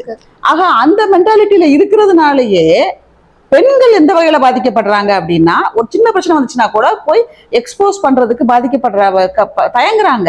ஒரு சின்ன ஒரு கட்டி ஒரு சின்ன சைஸ்ல இருக்கும், அந்த இடத்துல ஐடென்டிஃபை பண்ணியிருந்தோம்னா காப்பாத்தி இருக்க முடியுங்கிறது இருக்கும். அவங்க அதை காட்ட மாட்டாங்க. இப்போ தன்னோட கையில வந்தா காட்டுறாங்கல்ல, காலில் வந்தா காட்டுறாங்கல்ல. ஸோ அதே இப்போ நம்ம வயிறு தான் நம்ம க்ளோஸ் பண்ணி இருக்கிறோம். நம்ம வயிறுல ஒரு சின்ன ஒரு கட்டி வருது, நம்ம போய் காட்டுறோம்ல. ஆனால் தன்னுடைய மார்பகத்துல ஒரு கட்டி வந்தால் அதை காட்டுவதற்கு ஒரு தயக்கம்ங்கிறதும் இது சார்ந்த ஒரு விஷயம்தான். ஆனா அந்த புரிதல் முதல்ல வரணும். மார்பகங்கள்ங்கிறது ஒரு சாதாரண ஒரு உறுப்பு, ஒரு பால் உறுப்பு, உடலுக்கு வெளியில இருக்கக்கூடிய ஒரு உறுப்பு. அந்த ஒரு புரிதல் இருக்கணும். அதற்கு அடுத்து வருடத்துக்கு ஒரு முறை ஒரு பரிசோதனைக்கு போனால் போதும். ஆனால் நம்ம அது வெளிப்புற உறுப்புங்கிறதுனால நம்மளால அது தினமும் நம்ம குளிக்கும் போது கூட பார்க்க முடியும். பட் நம்ம டெய்லிங்கிறது வந்து அது பிராக்டிக்கலா சரியா இருக்காது. அப்படி இருக்கும்போது என்ன சொல்லலாம், மந்த்லி ஒன்ஸ்ன்னு சொல்லுவோம். ஸோ மந்த்லி ஒன்ஸ் உங்களுடைய மாத சுழற்சி உதிரப்போக்கு வந்த 10வது நாள் அப்படின்னு ஃபிக்ஸ் பண்றீங்களா? ஒவ்வொரு மாதமும் இப்போ உங்களுடைய கடைசியா பீரியட்ஸ் வந்த டேட் 10 அப்படின்னா 20ஆம் தேதி நான் பரிசோதனை பண்ணிக்கணும், 20ஆம் தேதி குளிக்கும் போது நான் பரிசோதனை பண்ணிக்கணும் அப்படிங்கிறது. மார்பக பரிசோதனைக்கு நம்ம கைகளே போதும். நம்ம அதுல என்ன இது பண்ண போறோம், அதுல அந்த ஸ்கின் வந்து கலர் சேஞ்ச் இருக்கா, ஏதேனும் அதோட மார்பக காம்புகள்ல இருந்து ஏதேனும் டிஸ்சார்ஜஸ் இருக்கா, பிளட் ஸ்டெயின்டா வருதா, இல்ல ஒயிட் கலர்ல வர்ற மாதிரி வருதா, இல்ல பசு மாதிரி வர்ற மாதிரி வருதா, ஸோ ஏதேனும் சேஞ்சஸ் இருக்குதா. அதுல வந்து அதனுடைய தோல்ல வந்து பாத்தீங்கன்னா அந்த ஆரஞ்சு பழ தோல் மாதிரி இருக்கும். ஸோ அந்த மாதிரி அங்க நீர் கட்டிட்டு இருக்கிறதுனால அந்த தோலை வந்து உள் இழுக்கும். அப்படி இருக்கிறதுனால அந்த இடத்துல குழியா இருக்க மாதிரி இருக்கும். அப்ப அந்த சேஞ்சஸ் ஏதேனும் இருக்கா, ஒரு மார்பகத்துக்கும் இன்னொரு மார்பகத்துக்கும் வந்து அளவு ரீதியா பிரச்சனைகள் இருக்கா, மாறுபாடுகள் இருக்கா, இதை வந்து நம்மளால கண்ணால பார்க்க முடியும், நம்ம தொட்டு பார்க்க முடியும். நம்மளால தொட்டு பார்க்கும் பொழுது ஏதேனும் அந்த இடத்துல கட்டியா ஏதாவது இருக்கா, ஒரு சின்ன மாசு இருக்கா, அந்த ஒரு சின்ன கட்டி இருக்குதா, அந்த கட்டி நமக்கு பெயின்ஃபுல்லா இருக்கா, பெயின் இல்லாம இருக்கும், ஒரு கட்டியா நமக்கு தெரியுதுனாலே மருத்துவர்கிட்ட போயிடணும்.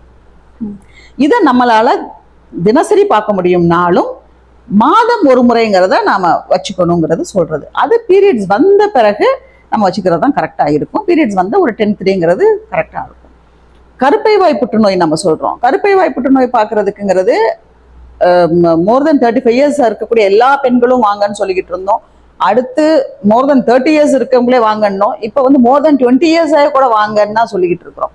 ஸோ கருப்பை வாய் புற்றுநோயும் யாருக்கு அதிகமாக வரும்னா, இள வயது திருமணங்கள்ல அதிகமாக வருவதற்கான வாய்ப்பு இருக்கு. இள வயதிலே எக்ஸ்போஸ் ஆகுது அந்த சர்விக்ஸ், கருப்பை வாய்.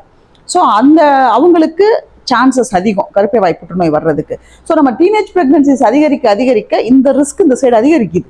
அதையும் நாம வந்து டீனேஜ் பிரெக்னன்சிக்கான விழிப்புணர்வு சொல்லும் போது நாம சொல்லணும். கருப்பை வாய் பரிசோதனை வந்து எங்க பார்க்கலாம்னா, அது ஒரு இன்ஸ்டிடியூஷன்ல தான் பார்க்க முடியும். அதுவும் வெளிப்புற உறுப்பாக இருந்தாலும் அது இன்னொருத்தருடைய ஹெல்ப் இல்லாம பார்க்க முடியாது. ஆக ஒரு மருத்துவம் சார்ந்த ஒரு மருத்துவரோ இல்ல அது சார்ந்து இருக்கக்கூடிய ஒரு செவிலியரோ பார்த்தாங்கன்னா கரெக்டா சரியா இருக்கும். அப்ப கருப்பை வாய் பரிசோதனை அது வருடத்துக்கு ஒரு முறை பார்த்தா போதும். வருடத்திற்கு ஒரு முறை.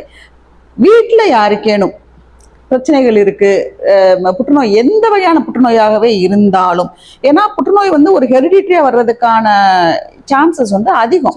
ஆக எந்த வகையான புற்றுநோயா கூட இருக்கட்டுமே, அவங்க என்ன பண்ணணும்னா அவங்க வீட்டில் உள்ளவங்களை இந்த ஸ்கிரீனிங்க்கு பயன்படுத்தணும். அதே போல வாய்ப்பகுதியையும் நம்ம சொல்றோம். இப்போ ஏன்னா நிறைய வந்து நம்ம இந்த ட்ரக் அபியூஸ் வந்து கொஞ்சம் நிறைய நமக்கு போயிட்டு இருக்குது. ஸோ அது பார்க்கும் பொழுது அதே மாதிரி முன்ன வந்து வெத்தலை இது புகையில போட்டுட்டு இருந்தாங்க இல்லைங்களா, வெறும் வெத்தலை வெறும் பாக்குல வந்து நமக்கு பிரச்சனை வரல, புகையில ஆட் ஆகும் பொழுது அது வந்து நமக்கு கார்சினோஜனா இருக்குது, அது நமக்கு வந்து கேன்சர் உண்டு பண்ணக்கூடியதா இருந்துச்சு. ஆக புகையிலை இல்ல இந்த சிகரெட்டு அந்த மாதிரியான விஷயங்கள் போக இப்ப நிறைய சப்ஸ்டன்சஸ் வந்துகிட்டு இருக்குது இது ரிலேட்டடா. ஆக வாயில வரக்கூடிய புற்றுநோயினுடைய இதுவும் அதிகரிக்குது இப்ப. அப்ப என்ன சொல்லணும், நீங்க பிரஷ் பண்ணும்போது பாருங்க, பிரஷ் பண்ணும்போது எங்கேன்னு ஒரு இடத்துல அன்யூஷுவலா ஒரு ப்ளீட் ஆகுது, நம்ம நார்மலா இருக்கிறத விட அன்யூஷுவலா ஒரு ப்ளீட் ஆகுது, நம்மளுடைய ஈறுகள்ல எங்கேன்னு ஒரு இடத்துல மாற்றம் வருது, நாக்கினுடைய ஓரங்கள்ல எங்கேனும் ஒரு மாற்றம் இருக்குது. இதை நம்ம பிரஷ் பண்ணும்போது நம்ம பார்க்கணும். பார்க்கணும். பார்த்து அதுல ஏதாவது இருந்துச்சுன்னா கூட ஒரு பயாப்சி எடுத்துக்கலாம். ம். ஆக இந்த மூணையும் தான் வந்து இப்ப நம்ம அரசு சார்ந்தே வந்து அதிகமா நாங்க செய்யறோம். இப்ப வாய் பார்க்கறது, கருப்பை வாய் பரிசோதனைக்கு மார்பக பரிசோதனை, இது மூணுமே. ஓகே. இன்னொன்று, இந்த கருப்பை வாய் புற்றுநோய்க்கு பேப்ஸ்மியர்னு ஒன்று பண்ணுறாங்க இல்லையா, அது பண்ணால் அடுத்து நான் குழந்தைக்காக பிளான் பண்ணுறாங்க அப்படின்னா பேப்ஸ்மியரை தவிர்க்கணுமா? அப்படி இல்லை, அப்படி எதுவும் இல்லை. பயாப்சி தான் தவிர்க்க சொல்லுவோம். ஓகே. பேப்ஸ்மியர் வந்து பிரச்சனை கிடையாது. பிள்ளை பேர் அடையாதவங்களுடைய சர்விக்ஸ்ல இருந்து பயாப்சி, நம்ம சர்விக்ஸ் வந்து இப்படி இருக்கும், அந்த சர்விக்ஸ்ல வந்து ஒரு சின்ன பார்ட்டை எடுத்து டெஸ்ட்டுக்கு அனுப்புறதா நம்ம பயாப்சி நம்ம சொல்லுவோம். ஸோ அந்த சின்ன பார்ட் எடுக்கும்போது அந்த சர்விக்ஸுடைய அனாட்டமியை நம்ம மாத்துறோம். ஒரு அந்த இடத்துல ஒரு சதையை எடுக்கிறோம் இல்லையா, அந்த இடத்துல கொஞ்சம் அனாட்டமி சேஞ்ச் ஆகுது. அது நாளைக்கு குழந்தை பேரை வந்து ஒரு மிஸ்கேரேஜ் கொடுத்துடக்கூடாது. அது அந்த ஒரு காரணத்தினால நம்ம வந்து அதை தவிர்க்கிறோம். பிள்ளை இருந்துச்சுன்னா நம்ம எடுக்கிறோம். பேப்ஸ்மியருங்கிறது வந்து சர்விக்ஸ்ல வந்து எந்த ஸ்பெசிமனையும் வெளில எடுக்காது, எதையுமே எடுக்காது. எடுக்காம என்ன பண்ணுவோம்னா சர்விக்ஸை சுத்தி ரவுண்ட் த சர்விக்ஸ் நம்ம எடுப்போம். அங்க அதை வந்து டெஸ்ட்டுக்கு அனுப்புறோம். அதனால பேப்ஸ்மியர் தைரியமா யாருனாலும் பண்ணிக்கலாம், சேஃப் தான். அடுத்தது வந்துட்டு எங்க அம்மாக்கெல்லாம் ஃபேவரட் டாபிக் பெரிமெனோபாஸ், மெனோபாஸ். இந்த பெரிமெனோபாஸ் மெனோபாஸ் நெருங்குற ஒரு 35 கடந்த, 40 கடந்த, 50 கடந்தவங்களுக்குலாம் மெனோபாஸ் வர ஆரம்பிச்சிடும் இல்லையா. அவங்களோட ஆரோக்கியத்தை மேம்படுத்திக்கிறதுக்கு என்னெல்லாம் முன்னெச்சரிக்கை நடவடிக்கைகள், ஒரு லைஃப் ஸ்டைல் சேஞ்சஸோ என்னெல்லாம் பண்ணணும்னு சொல்றேன். இப்போ ஹார்மோன்ஸ் வந்து நமக்கு மெனோபாஸ்ன்னு வரும்போது நமக்கு ப்ரொடெக்டிவாக இருந்தக்கூடிய ஹார்மோன்ஸ் வந்து குறைஞ்சிக்கிட்டு போகுது. இப்போ நம்ம ஹார்ட் அட்டாக் அது மாதிரியான விஷயங்கள்லாம் பார்த்தீங்க அப்படின்னா பெண்களை விட ஆண்களுக்கு அதிகமாக வரும். ஏன்னா நமக்கு நம்மளோட ஈஸ்ட்ரோஜன் வந்து நமக்கு ப்ரொடெக்டிவ் மெக்கானிசமாக இருக்குது அந்த இடத்துல. ஸோ அந்த மாதிரியான ஹார்மோன்ஸ் எல்லாமே நமக்கு மெனோபாஸ் ஏஜில் குறைய ஆரம்பிக்குது. அது ஒன்று. அதுக்கு அடுத்து கால் கை வலி, இந்த மூட்டு வலி, அந்த பிரச்சனைகள் எல்லாம் வரும். இன்னொரு என்னன்னா பெண்கள் உளவியல் ரீதியாகவே நிறைய சிக்கல்கள் அதில் நான் பார்க்குறேன். நம்ம வந்து ஒரு 2 மாதம் அந்த ரீப்ரொடக்டிவ் ஏஜ் குரூப்ல இருக்கக்கூடிய பெண்களுக்கே ஒரு 2 மாதம் பீரியட்ஸ் வரலன்னு வச்சுக்கோங்களேன், அவங்களோட சைக்காலஜி நிறைய மாறுபடுது அந்த இடத்துல. ஏன் மாறுபடுது அப்படின்ட்டு சொன்னால் அவங்க இன்னுமே நம்பிக்கிட்டு இருக்கிறது என்னன்னா எவ்ரி மந்த் பெண்ணா கர்ப்பப்பை இருக்கா, மாசம் ப்ளீடிங் வந்தே ஆகணும், வரலையா அந்த ரத்தம் எல்லாம் உள்ள சேர்ந்துரும், அந்த ரத்தம் உள்ள கெட்ட ரத்தம் எல்லாம் உள்ள சேர்ந்துரும். அந்த கெட்ட ரத்தம் சேர்ந்துச்சுன்னா நாளைக்கு பிரச்சனை வந்துடும், அது புற்றுநோயா வந்துடும். இப்படி நிறைய ஒரு பயம். ஆக எவ்ரி மந்த் ப்ளீட் ஆகணுங்கிறது பெரும்பாலான பெண்களினுடைய ஒரு எண்ணமாக இருக்கு. அப்ப 50 வயது அந்த மெனோபாஸுக்கு மேல போறோம் அப்படின்னா நம்ம ப்ளீட் ஆக மாட்டோம் அப்படிங்கிறத, அப்பா நல்லது, எனக்கு இந்த ப்ளீடிங் நின்றுச்சு, எனக்கு அந்த தொல்லை விட்டுச்சு அப்படின்னு நினைக்கக்கூடிய பெண்களும் இருக்கிறாங்க. அதே சமயம் ஐயோ எனக்கு வந்துகிட்டு இருந்துச்சு, அப்ப அந்த ரத்தமெல்லாம் எங்க போயிருக்கும், அப்ப அந்த ரத்தமெல்லாம் வந்து கெட்ட ரத்தமா மாதிரி என்னைய வந்து அழிச்சுடுமோ அப்படிங்கிற அந்த பயம் இருக்கக்கூடிய பெண்களும் அதிகமா இருக்கிறாங்க. ஆனா அந்த உளவியலையும் நாம வந்து அந்த இடத்துல பார்க்க வேண்டியது இருக்குது. ரொம்ப ரொம்ப ரொம்ப ரொம்ப உளவியல் பாதிச்சு வந்த பெண்ணையும் நான் பார்த்திருக்கேன். அந்த மெனோபாஸ் அடைஞ்சதை அவங்களால ஏத்துக்கவே முடியல, அந்த அளவுக்கு அவங்க இருக்கிறாங்க. ஆக அது எல்லாமே இட்ஸ் அ நேச்சர் அப்படிங்கிறத நம்ம சொல்லி, நீங்க வந்து ஒரு பிரெக்னன்சியை வந்து எவ்வளவு சந்தோஷமா எடுத்துக்கிறீங்க, ஒரு பிள்ளை பேரை எவ்வளவு சந்தோஷமா எடுத்துக்கிறீங்க. அந்த பிள்ளை பேரு காலத்துல 9 மாசம் எங்க ப்ளீட் ஆச்சு, ப்ளீட் ஆகல இல்ல, அப்ப அந்த குழந்தைய உங்களால அதுக்கடுத்து பால் ஊட்ட முடிஞ்சிச்சு, குழந்தைய வளர்க்க முடிஞ்சிச்சு, அடுத்த ஒரு பிள்ளை பேரை கூட உங்களால பெற முடிஞ்சிச்சு. அப்ப அந்த 9 மாசத்துல நீங்க என்ன ஆயிட்டீங்க, ஆக அதுதான் பின்னாடி நடக்க போகுது அப்படிங்கிற அந்த புரிதலை நாம ஏற்படுத்தணும். அதுக்கடுத்து கொஞ்சம் சப்ளிமெண்ட்ஸ் அவங்களுக்கு தேவைப்படும். இப்ப நிறைய இப்ப நம்ம கை கால் எரிச்சல் அப்படிலாம் வருவாங்க, கம்ப்ளைண்ட்ஸ் நிறைய, அந்த பாரஸ்தீசியான்னு சொல்லுவோம், அந்த மாதிரியான கம்ப்ளைண்ட்ஸ் நிறைய வரும், மூட்டு வலி ரொம்ப. ஸோ அந்த சில நேரங்கள்ல வந்து ஹார்மோன் ரீப்ளேஸ்மெண்ட் தெரப்பி நமக்கு தேவைப்படும். நமக்கு வந்து இயற்கையா நம்மளுடைய கருப்பையிலேருந்து உற்பத்தி ஆகிட்டு இருந்து, அதாவது சைட்ல இருக்கக்கூடிய சினைப்பை, கருப்பையில இருந்து உற்பத்தி ஆகிட்டு இருந்தக்கூடிய அந்த ஹார்மோன்ஸை நான் செயற்கையா ரீப்ளேஸ் பண்றேன். ஸோ அந்த ஹார்மோன் ரீப்ளேஸ்மெண்ட் தெரப்பி வரைக்கும் அது மெடிசின்ஸா இருக்கு, மாத்திரைகளாக இருக்கு. அந்த ரீப்ளேஸ்மெண்ட் தெரப்பி தேவைப்படக்கூடிய பெண்களும் இருக்கிறாங்க. அது ப்ரொலாங் ஆகாது, ஒரு 2 years or 3 years or maximum ஒரு 5 years, அதுக்கு பிறகு அவங்க செட்டில் ஆகுறாங்க. அந்த மாதிரியான பெண்களும் இருக்கிறாங்க. ஒரு சிலருக்கு கொஞ்சம் விட்டமின் சப்ளிமெண்ட்ஸ் மட்டும் கொடுத்தால் போதும். ஓகே. இன்னும் ஒரு 50% ஆஃப் த பாப்புலேஷனுக்கு நல்ல ஒரு கவுன்சிலிங், ஒரு என்ன சொல்றது, ஒரு ரீஅஷூரன்ஸ், பயப்படாத ஒன்றும் இல்லை அப்படிங்கிற அந்த ஒரு ரீஅஷூரன்ஸை ஒரு ஒரு டாக்டர் கையில இருந்து, அவங்களுக்கு நம்பிக்கைக்குரிய ஒரு டாக்டர் கையில இருந்து கிடைச்சிச்சுனால அது இன்னும் நல்லா இருக்கும். மாதவிடாய் வந்தாலும் அது ஒரு சிக்கலா தான் இருக்கு, வரலைன்னாலும் நின்னுட்டாலும் நின்னுட்டா அதை ஏத்துக்க மாட்டேங்கிறாங்க. நின்னுட்டா அதை பெண்களால ஏத்துக்கவே முடியல. அவங்க என்ன நினைக்கிறாங்க தெரியுமா, இன்னுமே ஒரு சில பெண்ணெல்லாம் என்கிட்ட வந்து அப்படி ஒன்னு அழுதாங்க. என்ன அப்படின்ட்டு கேட்டா, அதெல்லாம் இல்லைன்னா அந்த குடும்பத்துல மதிப்பு இருக்காதுங்கிறாங்க. அந்த வார்த்தை அதாவது என்னன்னா, அவ்வளவுதான் அந்த குடும்பத்துக்கு வந்து அவளை நீ பெண்ணே இல்ல, பெண் அவ்வளவுதான் முடிஞ்சிருச்சு உன் வாழ்க்கை. சோ பெண்ணனுடைய வாழ்க்கை வந்து, அப்ப ஆண் வந்து 100 வயசு வரைக்கும் வாழ்றான் அப்படின்னா ஆணுடைய வாழ்க்கை 100 ஆண்டு காலம் இருக்கு. அதே பெண் 100 ஆண்டு காலம் வாழ்றா அப்படின்னா, ஆனால் அவருடைய வாழ்க்கையை நம்ம எங்க முடக்குறோம்னா மென்ஸ்ட்ரேஷன்ல வந்து முடக்குறோம் அங்க. அப்ப அவங்க வந்து சொல்றாங்க, எனக்கு குடும்பத்துல மதிப்பு இருக்காது. எனக்கு அந்த வார்த்தைகள் எல்லாம், அதான் நம்ம எங்க லேர்ன் பண்ண முடியும்னா மக்கள்கிட்ட இருந்து தான் நிறைய லேர்ன் பண்ண முடியும். இந்த மாதிரி நம்ம நிறைய கிளையண்ட் பார்க்க நமக்கு விஷயங்கள் கிடைக்குது. அவங்க அந்த வார்த்தையை பயன்படுத்துறாங்க, எனக்கு குடும்பத்துல மதிப்பு இருக்காது மேடம், எனக்கு வரல என்ன அப்படிங்கிறாங்க. அப்ப அவங்கள புரிய வைக்கிறோம், அந்த குடும்பத்தினரை புரிய வைக்கிறோம், அவங்களுக்கு விழிப்புணர்வு கொடுக்குறோம். அதுதான் கவுன்சிலிங் தான் அந்த இடத்துல. உளவியல் ரீதியா நம்ம பேசுறோன்றதுனால, ஒரு கருவுற்று இருக்காங்க, போஸ்ட்மார்ட்டம் டிப்ரெஷனை பத்தி நிறைய பேசுறோம். ஒரு குழந்தையும் பார்த்துக்கிட்டு ரொம்ப ஓவர்வெல்மிங்கா அவங்க இருக்கிறாங்க. போஸ்ட்மார்ட்டம் டிப்ரெஷனா ஓரளவு புரிதல் வந்துருச்சுன்னு நினைக்கிறேன்.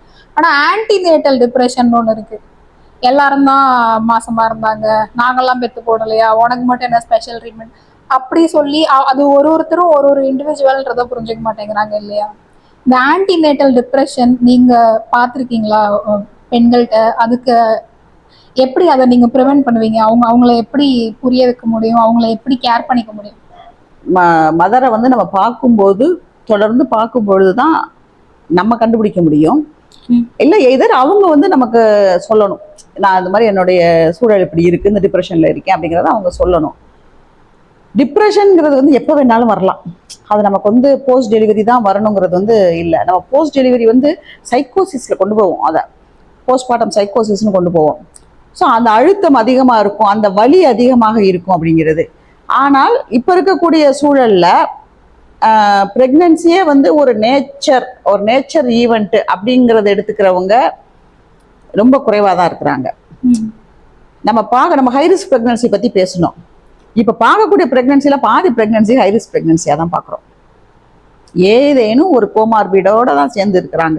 ஒன்று பிபி ஹையா இருக்குது, இல்லை சுகர் ஹையா இருக்குது, இல்லை அனிமியா இருக்குது, ஒபிசிட்டி இருக்குது, ஏதாவது ஒரு கோமார்பிடோட தான் நம்ம பிரெக்னன்சிஸே பார்க்குறோம். அப்போ அதெல்லாம் அதிகமாக அந்த அழுத்தம் அவங்களுக்கும் அதிகமாகும். ஸோ டிப்ரெஷனுங்கிறது எப்போ வேணாலும் வரலாம். என்ன அப்படின்னா, எர்லியாக கேட்ச் பண்ணிக்கிட்டால் நமக்கு வந்து நல்லது. எர்லியாக கேட்ச் பண்ணணுங்கிறது தான். ஆன்டிநேட்டலுக்கும் போஸ்ட்நேட்டலுக்கும் உள்ள டிஃபரன்சஸ் வந்து என்ன நமக்கு வரும் அப்படின்னா, ஆன்டிநேட்டலில் நம்ம கொடுக்கும்போது ட்ரீட்மெண்ட் ஆஸ்பெக்டில் நம்ம கொஞ்சம் எச்சரிக்கையாக இருக்க வேண்டியது வரும். சிகிச்சை இல்லாமல்லாம் இல்லை, சிகிச்சைகள் இருக்கு. வாமிட்டிங் நம்ம வந்து காமனாக சொல்கிறோம், ப்ரெக்னன்சியில் வாமிட்டிங் இருக்கும், அது ஒரு ஹார்மோனல் எஃபெக்ட் தான். ஸோ அந்த வாமிட்டிங் அதிகமாயிட்டு இருக்குது எனக்கு, அது ஒரு டிப்ரெஷனை கொடுக்குதுன்னு வர்ற கிளைண்ட்ஸ் நம்ம பார்க்குறோம். அந்த வாந்தியை வந்து பேர் பண்ண முடியலை. அப்போ நீங்கள் சொல்றது போலதான், நாங்களே எத்தனை பிள்ளை பெற்றுக்கலையா, நாங்களாம் வாந்தி எடுக்கலையா அப்படின்னு சொல்ற மாமியார் இருக்காங்க, நாத்தனார் இருக்காங்க, அம்மா இருக்காங்க. நம்ம அவங்க தான் கூட்டிகிட்டே வர்றாங்க இந்த பொண்ணை. அதனால அந்த பொண்ணால அதை தாங்க முடியாத ஒரு நிலையில வந்து இருக்குது. அப்ப அதெல்லாம் வந்து ஒரு டிப்ரெஷனுக்குள்ள போறாங்க. அப்ப நாம அந்த இடத்துல வந்து கவுன்சிலிங் கொடுப்போம். ஒரு மெட்டர்னிட்டி அசிஸ்டன்ட் நம்ம கொடுக்குற ஒரு கவுன்சிலிங்கை விட ஒரு சைக்காட்ரிஸ்ட் கிட்ட ஒரு கவுன்சிலிங்க்கு தேவைப்பட்டால் நம்ம வந்து பரிந்துரை செய்யறோம். மெடிசன் அப்படின்னு ட்ரீட்மெண்ட் ஆஸ்பெக்ட்னு வரும்போது ஒரு சில மருந்துகள் வந்து த்ரூ த பிளட் நமக்கு வயிற்றுல இருக்கக்கூடிய கருப்பையில் இருக்கக்கூடிய கருவுக்கு போகும். அப்ப கருவினுடைய வளர்ச்சியை வந்து ஒரு சில மருந்துகள் பாதிக்கும். எனக்கு அந்த ட்ரீட்மெண்ட் ஆஸ்பெக்ட்ல தான் சிக்கல் வரும். அந்த இடத்துல எனக்கு லிமிட்டேஷன்ஸ் இருக்கும். ஸோ ரொம்ப ரொம்ப சாதுரியமா அந்த பீரியடை நான் ஹேண்டில் பண்ணணும். டெலிவரிக்கு பிறகு வந்து எனக்கு பிரச்சனை இருக்காது. ஏன்னா தாய்ப்பால் மூலம் நான் கொடுக்குற மருந்து தாய்ப்பால் மூலமே வருதுன்னால் கூட குழந்தைக்கு போகுதுன்னால் கூட எனக்கு நான் வேற ஃபீடு கொடுத்துக்கலாம். ஒரு ஆர்டிபிஷியல் தாய்ப்பாலை கொஞ்ச நேரம் தற்காலிகமா நிறுத்தி வச்சுட்டு கூட நான் ஒரு ஆர்டிபிஷியல் ஃபீடு கொடுக்கலாம். இல்ல இன்னொரு மதர் கிட்ட இருந்து நான் மில்க வாங்கி கூட நான் கொடுத்துக்குவேன். ஆக எனக்கு இந்த ஆன்டிநேட்டல் பீரியட்ல வந்து கவுன்சிலிங் ஆஸ்பெக்ட் மாறாது, நம்மளுடைய அணுகுமுறைகள்ல எதுலயும் மாற்றம் இருக்காது. ட்ரீட்மெண்ட் ஆஸ்பெக்ட்ல நமக்கு ரொம்ப சேலஞ்சிங்கா இருக்கும். அந்த ஒரு விஷயம்தான். அதுலயும் counselling plays the major role. அவங்களுக்கு counselling reassurance plays the major role. Family commitment ரொம்ப தேவை அந்த நேரத்துல. ஏன்னால் அந்த மாதிரியான டிப்ரெஷன்ஸ் எப்ப ஆரம்பிக்குதுன்னா ஒரு பெயினை ரிசீவ் பண்ணும்போது தான் வருது. நம்ம டெலிவரிக்கு பிறகு வரக்கூடிய போஸ்ட்மார்ட்டம் சைக்கோசிஸ் எதனால வருதுன்னா அந்த பெயின், அந்த டெலிவரி பெயின், லேபர் பெயின், அது பிறகு அந்த குழந்தை 24/7 அது அழுதுகிட்டு இருக்கிறது, அந்த குழந்தைக்கு நம்ம கேர் பண்ணிட்டே இருக்கேங்கிறதுனால என்னுடைய கேரை நான் இழக்கிறேன். ஸோ அந்த வழியில தான் எனக்கு அந்த இடத்துல நான் சைக்கோசிஸ் போறேன். ஸோ அதையே நான் வந்து என்னோட பிரெக்னன்சி பீரியட்ல அந்த ஒரு பெயின் நான் எடுத்துக்கணும் அப்படிங்கும்போது ஃபேமிலி மெம்பர்ஸுடைய கமிட்மெண்ட் அங்கே அதிகமாக இருக்கும். ஸோ ஃபேமிலி மெம்பர்ஸுடைய கமிட்மெண்ட் இருக்கணும். இருந்தால் அந்த நம்ம டிப்ரெஷன்ல இருந்து நம்ம கொஞ்சம் குறைச்சு இது பண்ணி கொண்டு வர முடியும். ஆக counselling not only to the mother, to the family members. இன்னொன்று, கருவுற்ற பெண்களுக்கு ஏற்படுற இன்னொரு பயம் என்னன்னு கேட்டிங்கன்னா, கண்டு இடத்துல இன்ஜெக்ஷன் போடுவாங்க, அந்த பயம் இருக்கு. அதனால கூட அந்த டிப்ரெஷன் இன்னும் கொஞ்சம் அதிகமாகுது அப்படின்னு என்னோட ஃப்ரெண்டெல்லாம் சொல்லி நான் கேள்விப்பட்டிருக்கேன். இந்த எபிடியூரல் இன்ஜெக்ஷன் எதுக்காக தரப்படுது அண்ட் அதுக்கு அல்டர்னேட்டிவ் கிடையாதா? இன்னமுமே அந்த வலிகளை அனுபவிச்சுட்டு தான் இருக்கிறாங்க இல்லையா பெண்கள்? நம்ம தான் எபிடியூரல் ஒரு டைப் ஆஃப் அனஸ்தீசியா, ஸ்பைனல் ஒரு டைப் ஆஃப் அனஸ்தீசியா, ரெண்டுமே முதுகுல தான் நம்ம போடுறோம். காமனா போடுறது ஸ்பைனல் அனஸ்தீசியா. நம்ம சிசேரியனுக்கெல்லாம் நம்ம காமனா பண்ணிட்டு இருக்கக்கூடிய அனஸ்தீசியா. அது அந்த தண்டுவடத்தினுடைய இதுல தான் நம்ம போடுறோம். ஆனால் என்னன்னா இப்ப நம்ம வந்து ஏதோ ஒரு இதுல நம்ம ஒரு மயக்க மருந்துங்கிற ஒரு ஆப்ஷனை நம்ம எடுத்தாகணும். சிசேரியனுக்குன்னு போகும்போது நான் கர்ப்பப்பையில இருந்து தான் குழந்தை வெளியில வந்தாகணும். ஸோ கர்ப்பப்பையில இருந்து குழந்தை வெளியில வரும்பொழுது அந்த பெயினை வந்து கர்ப்பப்பை சுருங்கி விரியும், குழந்தைய தள்ளும், வெளியில தள்ளும். நார்மல் டெலிவரியாகவே இருந்தா கர்ப்பப்பை சுருங்கி விரியும், குழந்தைய வெளியில தள்ளும். ஒவ்வொரு முறையும் சுருங்கி விரியும் போதும் அந்த ஒரு பெயின் நமக்கு இருக்கத்தான் செய்யும். அதை புஷ் பண்ணும் போது நமக்கு பெயின் இருக்கத்தான் செய்யும். ஸோ பெயினை டாலரேட் பண்ணி தான் ஒரு பர்த்ங்கிறது வருது. அதனாலதான் நான் வந்து அந்த சுகப்பிரசவங்கிற வார்த்தையவே நான் வெறுப்பேன். சுகப்பிரசவங்கிற நம்ம நார்மல் டெலிவரிக்கு தமிழாக்கம் என்னன்னு பாத்தீங்கன்னா சுகப்பிரசவம் தான் சொல்லுவாங்க. எந்த பிரசவமும் சுகமா வந்து எந்த பெண்ணுக்கும் நான் பார்த்தது இல்லை. அதனால சுகப்பிரசவங்கிற டெர்மினாலஜி தப்பு. ஆக பெயின்ஃபுல் ப்ராசஸ் தான் டெலிவரிங்கிறதே, ஒரு லேபருங்கிறதே பெயின்ஃபுல் ப்ராசஸ் தான். ஸோ அந்த பெயினை டாலரேட் பண்ணிக்கிறதுக்கு நார்மல் டெலிவரியில வந்து இந்த எபிடியூரல் பெயின்லெஸ் டெலிவரிஸ்ங்கிற ட்ரெண்டு இருக்கு. இப்ப அது வந்து என்னன்னா வந்து இந்த லேபர் பெயினை தவிர்த்துக்கணுங்கிறதுக்காக இந்த பெயினை, அதாவது நம்ம ஒரு இதுவே சொல்லுவாங்க, இருக்கக்கூடிய பெயின்லேயே மிக மோசமான பெயின் ஒரு எலும்பு உடைக்கிற வலியை விட மோசமான வலி எதுனா ஒரு பிள்ளை பேருனுடைய வலின்போம். ஆக அந்த பெயின் அந்த மதர் வந்து டாலரேட் பண்ணிக்க முடியல, டாலரேட் பண்ண விரும்பல. நிறைய பேர் சாய்ஸாவே கொடுக்குறாங்க. நான் வந்து எனக்கு அந்த பெயினை டாலரேட் பண்ண எனக்கு விரும்பல, எனக்கு பெயின்லெஸ் டெலிவரி கொடுங்கன்னு கேட்கிற மதர் இருக்காங்க. ஸோ அவங்க எபிடியூரலை சூஸ் பண்றாங்க. நம்ம சிசேரியன் ஆஸ்பெக்ட்னு போறோம் அப்படின்னா அப்ப நம்ம மயக்க மருந்து கொடுத்து தான் கத்தியை வைக்க முடியும்.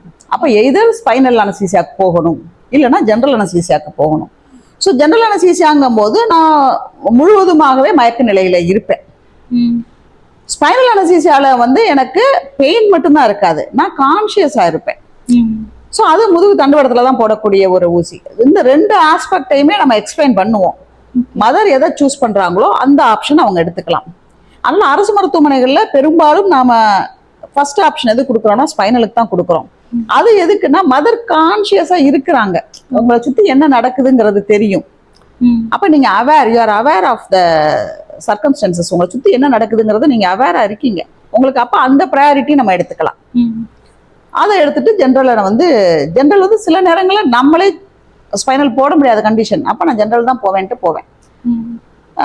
ஆக இதை வந்து பயப்பட வேண்டிய அவசியம் இல்லை. இப்போ ஸ்பைனல் போடுறதுனால இல்லை ஒரு எபிடியூரல் கொடுக்கறதுனாலயே அவங்கள முடக்குறோங்கிறது வந்து அது இல்லை. நமக்கு வேற ஆப்ஷன் இல்லை. சிசேரியனுக்கு போகும்போது ஏதேனும் ஒரு அனசீசியாவை நான் எடுத்தாகணும். இப்போ நான் வந்து எனக்கு எனக்கு என் டாக்டர் என்ன பேசுறாங்க, என் குழந்தை எப்போ வந்துச்சு, எனக்கு எப்போ கத்தி வச்சாங்க, என் குழந்தை எப்போ வந்துச்சு, என் குழந்தை பிறந்த உடனே அழுதுச்சா, இதெல்லாம் எனக்கு தெரியணும் அப்படின்னு நான் நினைச்சா நான் ஸ்பைனலை தான் சூஸ் பண்ணணும். ஸ்பைனல் தான் சூஸ் பண்ணணும். ஸோ ஒரு ஸ்பைனல் அனசீசியா எடுக்கிறதுனாலயே நான் வந்து முடக்கப்படுவேன் அப்படிங்கிறதும் தவறு தான். அந்த இடத்துல பயப்பட தேவையில்லைங்கிறத நான் சொல்ல வர்றேன். ஸோ இது சிசேரியனுக்கு மட்டும்தான் இந்த எபிடியூரல் ஆர் ஸ்பைனல் அனஸ்தீசியா கொடுப்பீங்களா? நார்மல் டெலிவரியில பெயின்லெஸ் லேபர் வேணும்னா கொடுப்போம். நார்மல் ஸ்பைனல் போக மாட்டோம், எபிடியூரல் கொடுத்துட்டு நார்மல் பெயின்லெஸ்ஸா எடுக்கிறது. ஸோ அதுல வந்து உங்களுக்கு முதுகு தண்டுவடத்துல வந்து அவங்க இது கொடுத்துறாங்க, அது எபிடியூரல் ஸ்பேஸ்ல கொடுத்துட்றாங்க. ஸ்பைனல் ஸ்பேஸ் வேற, எபிடியூரல் ஸ்பேஸ் வேற. எபிடியூரல் ஸ்பேஸ்ல கொடுக்குற அந்த அனஸ்தீசியாவும் அந்த பெயினை வந்து குறைச்சு கொடுக்கும். ஸோ பெயினை குறைச்சு கொடுக்கறதுனால ஆட்டோமேட்டிக்கா கர்ப்பப்பை சுருங்கி விரிய, அந்த பெயின் வந்து தான் தள்ளணும்ட்டு கிடையாது. கர்ப்பப்பை அது தனியா இயங்கிட்டு இருக்கும். இந்த மயக்க மருந்து அது தனியா இயங்கிட்டு இருக்கும். மயக்க மருந்து உங்களை பெயின் இல்லாம பாத்துக்குது. கர்ப்பப்பை சுருங்கி விரிஞ்சு குழந்தைய வெளில தள்ளுது, அவ்வளவுதான். ஸோ இந்த வெளில தள்ளுறது வரைக்கும் உங்களுக்கு எந்த பெயினுமே தெரியாது. அதனால பெயின்லெஸ் லேபருங்கிறதுக்கு அந்த கான்செப்ட் இப்ப கொஞ்சம் அதிகமா இருக்கு.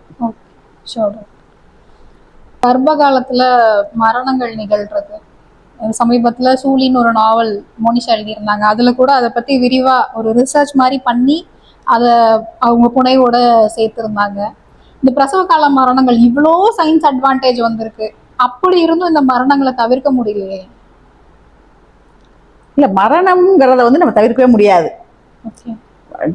அதாவது ஒரு சில டெத்தை நம்ம அக்செப்ட் பண்ணத்தான் வேணும். மரணம்ங்கிறது இயற்கைங்கிறதுக்குள்ள நான் வர்றேன். ஃபர்ஸ்ட் நான் சிகிச்சை கொடுத்தும் ஒரு மரணம் நடக்குது, தவிர்க்கக்கூடிய மரணமா தவிர்க்க முடியாத மரணமாங்கிறத நம்ம பார்க்கணும். தவிர்க்க முடியாத மரணங்களா இருந்தால் ஓகே. இப்போ மெட்டர்னல் மார்டாலிட்டி ரேஷியோன்னு எடுத்துக்கிட்டோம்னா தமிழ்நாட்டில் ரொம்ப ரொம்ப ரொம்ப ரொம்ப குறைவு. தமிழகத்துல ரொம்ப குறைவு. முன்னவெல்லாம் வந்து பாத்தீங்கன்னா 1,00,000 நம்ம வந்து ஒரு பிரசவம் பார்த்தோம், ஒரு லைவ் பர்த் பார்த்துக்கிட்டு இருந்தோம் அப்படின்ட்டு சொன்னால் அதுல நூற்றுக்கணக்கான தாய்மார்கள் இறந்துகிட்டு இருந்தாங்க. அது 70 ஆச்சு, 60 ஆச்சு, இப்ப எல்லாம் 30க்கு வந்துருச்சு.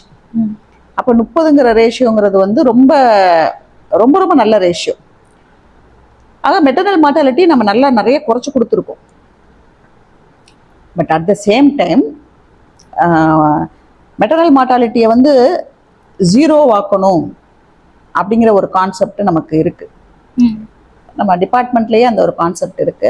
பட் எனக்கே அதுல ஒரு கேள்விக்குறியும் இருக்கு. எப்படி மரணமே இல்லாத ஒரு இதுங்கிறது வந்து எப்படி அதை கடத்துறதா வேணா இருக்கலாம். நம்ம வந்து மெட்டர்னல் மார்டாலிட்டிங்கிறது எதை சொல்லுவோம்னா கருவுற்ற நாளிலிருந்து குழந்தை பிறந்து 42 நாட்கள் 42 நாள் வரைக்கும் அந்த டெத்தை மெட்டர்னல் மார்டாலிட்டிக்குள்ள கொண்டு வருவோம். ஸோ மெட்டர்னல் மார்டாலிட்டி 0 மார்டாலிட்டி கொண்டு வரணும் அப்படிங்கிற 0 மார்டாலிட்டிங்கிறது வந்து டெத்தே இருக்கக்கூடாது அப்படிங்கிறது வந்து சாத்தியமாங்கிறது அது ஒரு கொஸ்டின் தான். ஏன்னா நான் பிரசவம் பார்க்கும்போது நான் கிட்னி ஃபெயிலியர் ஆன பேஷண்ட்டுக்கு பிரசவம் பார்க்குறேன், இருதயம் ஃபெயிலியர் ஆன மதருக்கு நான் பார்க்குறேன். பிளேட்லெட்ஸ் ரத்த அணுக்கள் வந்து ரொம்ப ரொம்ப குறைவா. நமக்கு பிளேட்லெட்ஸ் வந்து ரொம்ப ரத்தம் உறைதலுக்கு ரொம்ப ரொம்ப முக்கியம். அந்த தட்டணுக்கள் வந்து ரொம்ப ரொம்ப முக்கியம். ஸோ பிளேட்லெட்ஸ் ரொம்ப டவுனா இருக்கக்கூடிய மதரை நம்ம வந்து பாக்குறோம். அப்போ அவங்க எல்லாம் ப்ளீட் ஆகிட்டு இருக்கும்போது அவங்களுக்கு ரத்தம் உறைதல் இருக்காது, அந்த கெப்பாசிட்டி ப்ளீட் ஆகிட்டே இருப்பாங்க. நம்ம என்னதான் இன்புட் கொடுத்துக்கிட்டே இருந்தாலும் பிளட் ப்ராடக்ட்ஸ் போட்டுக்கிட்டே இருந்தாலும் இங்க ப்ளீட் ஆகிட்டு இருக்கக்கூடிய மதர் இருக்காங்க. ஸோ இப்போ இந்த மாதிரியான நரம்பு பிரச்சனைகள் இருக்கக்கூடிய மதர் இருக்கிறாங்க. ஆக இப்படி நிறைய சிக்கல்கள் இருக்கக்கூடியதுல அவங்களுக்கும் நம்ம பாக்குறோம். ஆக 0 மார்டாலிட்டிங்கிறது சாத்தியமா, 0 மார்டாலிட்டிங்கிறது கொண்டு வரணுங்கிறது தான் அரசினுடைய நோக்கம். ஆனால் 0 மார்டாலிட்டி சாத்தியமாங்கிறது என்ன அந்த ஒரு கேள்வியும் எனக்கு இருக்குது. இருந்தாலும் இருக்கக்கூடிய இறப்புகள்ல அதிகமா நம்ம எது மாதிரியான இறப்புகள் பார்க்குறோம்னா அனிமியானால வர இறப்புகள் பார்க்குறோம், ரத்த சோகையினால வர இறப்புகள் பார்க்குறோம், ரத்த அழுத்தத்தினால வரக்கூடிய இறப்புகள் பார்க்குறோம். இப்ப இருதய நோய், வேற பிரச்சனை, கிட்னி பிரச்சனை, இதெல்லாம் கூட வந்து ஒரு அக்செப்டட் டெத்தா கூட எடுத்துக்கலாம். நம்ம அதை அக்செப்ட் பண்ணிக்கணுங்கிறது நான் சொல்ல வரேன். அதை வந்து அக்செப்ட் சாவே வரக்கூடாது. ஒரு மருத்துவருக்கு வந்து சாவே வரக்கூடாது, அவர் ஒரு சாவையே பார்க்கக்கூடாது அப்படிங்கன்னா அந்த மருத்துவர் ரிஸ்கே எடுக்கலன்னு அர்த்தம் தான் நான் சொல்லுவேன். ஒரு டெத்தே நான் என்னுடைய எக்ஸ்பீரியன்ஸ்ல நான் ஒரு டெத்தை கூட நான் பார்க்கவே இல்லை அப்படின்னா it doesn't mean I am a good doctor. It means that I didn't take any risk. நான் எல்லாம் கிளியர் கேஸா ஒரு எந்த இதுவுமே இல்லாத ஒரு கிளியர் கேஸா தான் நான் பார்த்துருந்தேன்னா தான் நான் அப்படி கடத்திட்டு போக முடியும். ஒரு சேலஞ்சிங்கான ஒரு காம்ப்ளிகேட்டடான கேசஸ் நான் ஹேண்டில் பண்ணேன்னா டெத்து வரும். ஆனால் நான் எந்த அளவுக்கு போராடி இருக்கேங்கிறது அந்த இடத்துல இருக்கு. நான் போராடணும், அந்த இடத்துல போராடணும், ட்ரீட்மெண்ட் கடைசியும் கொடுக்கணும். அது இருக்குது. அதுக்கு மேல வரக்கூடிய மரணங்களை நாம் எடுத்துக்கத்தான் வேணும் அப்படிங்கிறது தான் என்னுடைய ஒரு இது. ஸோ அந்த இருதய பிரச்சனை, கிட்னி பிரச்சனை, நரம்பு சார்ந்த பிரச்சனைகள் அதெல்லாம் இருந்தால் கூட தவிர்க்கக்கூடிய இறப்புகளாக நாம பார்க்கும்போது இந்த ரத்த சோகையை நான் பார்க்கிறேன். ரத்த சோகை வந்து நம்மளால தவிர்க்க முடியும். அது இன்னும் நமக்கு சொசைட்டில இருந்துட்டு தான் இருக்கு. இன்னும் நம்ம வந்து ஒரு முழு நிறைவான ஒரு கர்ப்பத்தோட ஒரு பிரசவத்துக்கு வரக்கூடிய ஒரு தாய்க்கு 7 கிராம் 8 கிராம் இல்ல அதை விட குறைவான ஹீமோகுளோபின்ல வரக்கூடிய பெண்களை நாம பாக்குறோம். அப்ப ரத்த சோகை அதிகமா இருக்கும் பொழுது அந்த பிள்ளை பேர்ல கர்ப்பப்பை சுருங்கி விடுற தன்மை இழந்துடும். ஸோ ஒன்று லாஸ் இருக்கும். அந்த லாஸ் ஏற்கனவே லாஸ் இருக்கு, அனிமியால இருக்காங்க. பிரெக்னன்சில வரக்கூடிய அந்த டெலிவரியில வரக்கூடிய லாஸ் இருக்கும். அது போக அனிமியா இருக்கும் பொழுது அணுக்களுக்கு போக வேண்டிய ஆக்சிஜன் அளவு குறையும், கர்ப்பப்பை சுருங்கி விரியக்கூடிய தன்மையை இழந்துடும், அதனால இறப்புகள் ஏற்படும். ஆக இந்த இறப்புகள் வந்து தவிர்க்கக்கூடிய இறப்புகள். ஆக அந்த மாதிரியான இறப்புகளை தவிர்க்கணும். பிரசவம் பார்க்கும்போது ஒரு ட்ரௌமாட்டிக்கா ஒரு இன்ஜுரி வந்துருச்சு, நான் பிரசவத்தை அணுகும் பொழுது எங்கேனும் ஒரு பிளட் வெசல் அடிபடுது, அதுல வந்து ப்ளீடிங் ஆயிட்டு இருக்குது, அதை நான் கேட்ச் பண்ண மறந்து இறப்புகள் வருது அப்படின்னா அந்த இறப்புகளை நாம தவிர்க்கலாம். ஆனால் மெட்டர்னல் மார்டாலிட்டிங்கும் பொழுது தமிழ்நாட்டில் ஒட்டுமொத்தமாகவே இந்த மெட்டர்னல் மார்டாலிட்டி எடுக்கும் பொழுது நாம அரசு மருத்துவமனை மட்டும் எடுக்க மாட்டோம், தனியார் மருத்துவமனைகளையும் தான் எடுக்கிறோம். ஆக இறப்பு விகிதம்ங்கிறது ரொம்ப ரொம்ப குறைவு தமிழ்நாட்டில். இன்னும் அதை குறைக்கணுங்கிறதுக்கு தான் ரொம்ப தீவிரமா எல்லா மருத்துவர்களுமே, மகப்பேறு மருத்துவர்கள் எல்லாருமே இன்னும் தீவிரமா அதை செயல்பட்டு தான் இருக்கிறாங்க. ஸோ ரேஷியோ இன்னுமே கட்டாயம் ஒரு 20 கீழே கொண்டு வர்றது சாத்தியம். 0ங்கிறது சாத்தியமாங்கிறது எனக்கு அது ஒரு சந்தேகம் தான். கண்டிப்பா. Last question. ஓகே, ஸோ இந்த உமன் செல்ஃப் ஹெல்ப் குரூப் பற்றி நம்ம அடிக்கடி பேசுகிறோம். இந்த உமன் செல்ஃப் ஹெல்ப் குரூப் ஒரு பெண்கள் குழுவா இயங்குறது இந்த பேர்காலம் ஒரு மகப்பேறு நலம் தாண்டியும் அவங்களோட ஜென்ரலான ஒரு உடல் நலம், அவங்களோட ஒரு மனநலம், இது எல்லாத்துக்குமே ஹெல்ப்ஃபுல்லாக இருக்கும்னு நான் நினைக்கிறேன். ஒரு மருத்துவரா இந்த செல்ஃப் ஹெல்ப் குரூப்பை எப்படி கட்டமைக்கலாம், எப்படி கொண்டு போகலாம் அப்படின்னு நீங்க நினைக்கிறீங்க? செல்ஃப் ஹெல்ப் குரூப் நம்ம இதுல வந்து சொசைட்டில நிறைய இருக்கு. அரசாங்கமே வந்து அந்த சுய உதவி குழுக்களை கட்டமைச்சு பண்ணிட்டு இருக்காங்க. நான் வந்து தமிழ்நாடு அறிவியல் இயக்கத்திலையும் உறுப்பினராக இருக்கேன். இப்ப இந்த மகளிர் சுய உதவி குழுக்களுக்கு தமிழகம்ல நடக்குதுல நிறைய சுய உதவி குழுக்கள் இருக்குது. அரசாங்கம் அவங்களுக்கு லோன் கொடுக்குறாங்க, பொருளாதார ரீதியா அந்த பெண்களை மீட்டு கொண்டு வந்துட்டு இருக்காங்க. இதுக்கு எல்லாம் முன்னோடி யாருன்னா, தமிழக அரசுக்கும் முன்னோடி யாருன்னா தமிழ்நாடு அறிவியல் இயக்கம். ஓகே, தமிழ்நாடு அறிவியல் இயக்கத்துல தான் முதல்ல இந்த கான்செப்டை கொண்டு வந்தாங்க. ஓகே, ஸோ அது நல்ல ஃபங்க்ஷனலா இருந்துட்டு இருக்கு. அதனுடைய அச்சீவ்மெண்ட்டை பார்த்து அதுக்கு பிறகுதான் அரசு இதை கொண்டு வந்துச்சு. இப்ப அரசாங்கத்துல கொண்டு வந்திருக்கக்கூடிய சுய உதவி குழுக்கள்ங்கிறது வந்து எப்படின்னா, நம்ம லோன் வாங்கி கொடுக்குறோம், அந்த லோனை வச்சு அவங்க ஒரு தனியா ஒரு நிறுவனத்தை ஒன்று தொடங்குறாங்க. அதுக்கு அவங்க அந்த வட்டியை கட்டுறாங்க, குறைந்த அளவுல வட்டி கொடுக்குறாங்க, அந்த வட்டியை கட்டுறாங்க, கடன் அடைக்கிறாங்க திரும்ப. ஸோ பொருளாதார ரீதியா பெண்கள் தன்னிறைவு பெறுகிறாங்க. அது ஒரு பெரிய விஷயம். நம்ம பேங்க்ல எல்லாம் பாக்குறோம், நிறைய பெண்கள் வந்து அந்த அக்கௌண்ட்டை ஹேண்டில் பண்றதுக்கு அதுக்கு இதுக்காக வர்றாங்க, இது பண்றாங்க. அதெல்லாம் வந்து ஒரு பெரிய ஒரு விஷயம். ஆனா முன்னெல்லாம் வந்து வங்கி என்ன இருக்காது, இந்த கணக்கே இருக்காது பெண்களுக்கு அக்கௌண்ட்ல, பேங்க்ல. இப்போ வந்து அதெல்லாமே இருக்குது, அவங்க சுயமா. ஆக அந்த பார்ட்ல ஓகே, அரசு எடுக்கக்கூடிய சுய உதவி குழுக்கள்ல. ஆனால் ஆரோக்கியம் சார்ந்து அவங்க அங்க வேலை செய்யறாங்களாங்கிறது அந்த இடத்துல ஒரு கேள்விக்குறி. அறிவியல் இயக்கத்துல இருக்கக்கூடிய சுய உதவி குழுக்கள் இருக்கு இல்லையா, அவங்க வந்து ஆரோக்கியம் சார்ந்தும் இருக்கிறாங்க. அந்த குழுக்கள் வந்து அறிவியல் இயக்கம்ங்கிறது வந்து அறிவியலை மக்கள்கிட்ட கொண்டு போய் சேர்க்கணுங்கிறதுக்காக தொடங்கப்பட்ட ஒரு இயக்கம். அதில் நிறைய உபக்குழுக்கள் வந்து இருக்குது. அதில் ஆரோக்கியம் உபக்குழு ஒன்று இருக்கு, சமம்னு ஒரு உபக்குழு இருக்கு. அந்த சமம் உபக்குழுவுக்கு கீழே தான் இந்த சுய உதவி குழுக்கள் எல்லாமே வருது. ஆக சுய உதவி குழுக்கள் வந்து அவங்க பொருளாதார ரீதியா தன்னிறைவு பெறாங்க.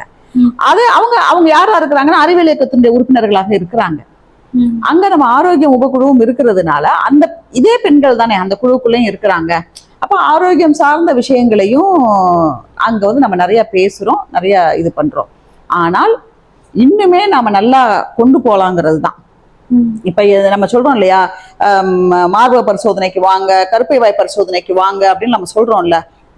நம்ம ஜென்ரலா பேசுறோம், அதை ஜென்ரலா பேசுறோம். இப்ப இதே அந்த ஒவ்வொரு சுய உதவி குழுவுலையும் எத்தனை பேரு நீங்க மார்பக பரிசோதனை பண்ணிருக்கீங்க, எத்தனை பேரு கருப்பை வாய் பரிசோதனை பண்ணிருக்கீங்க அப்படிங்கிற அந்த மாதிரியான ஒரு இதுக்கு நாம வந்து இன்னும் எடுக்கல, இன்னும் பண்ணல. ஆனால் அதை பண்ண முடியும், பண்ணலாம். அதை நம்ம வந்து அதை செய்யாம இருக்கோம். ஸோ மகளிர் சுய உதவி குழுக்கள்ங்கிறது வந்து பொருளாதார ரீதியா தன்னிறைவு பெறுவதற்காக இருக்குது. இன்னொன்னு பார்த்தோம்னா வாக்கு வங்கியா இருக்கிறாங்க. தேர்தல் அரசியலுக்கு ஒரு வாக்கு வங்கியாக கணக்கெடுப்புக்கு மகளிர் சுய உதவி குழுக்கள் ஒரு முக்கிய ரோலா இருக்கிறாங்க. அதை வந்து நம்ம ஆரோக்கியத்துக்கும் கொண்டு வரணும். இன்னும் நல்லாவே அவங்களால வச்சு பண்ண முடியும். அறிவியல் இயக்கம் அதை செஞ்சிட்டு இருக்குது. அதை இன்னுமே நல்லா செய்யணும் அப்படிங்கிறது என்னுடைய ஒரு வேண்டுகோள். Sure doctor. Actually doctors have no time ஆஃப்னு சொல்லுவாங்க. உங்களை இவ்வளோ பிஸியாக இருக்கிற டைமில் கூட சில மணி நேரங்கள் எங்களுக்காக செலவிட்டதுக்கு ரொம்ப நன்றி. நிறைய விஷயங்களுக்கு ஒரு விழிப்புணர்வு ஏற்படுத்துகிற மாதிரி பதில் சொன்னீங்க, நிறைய விளக்கியும் சொன்னீங்க ரொம்ப பொறுமையாக. ரொம்ப நன்றி டாக்டர். ரொம்ப நன்றி. நன்றி.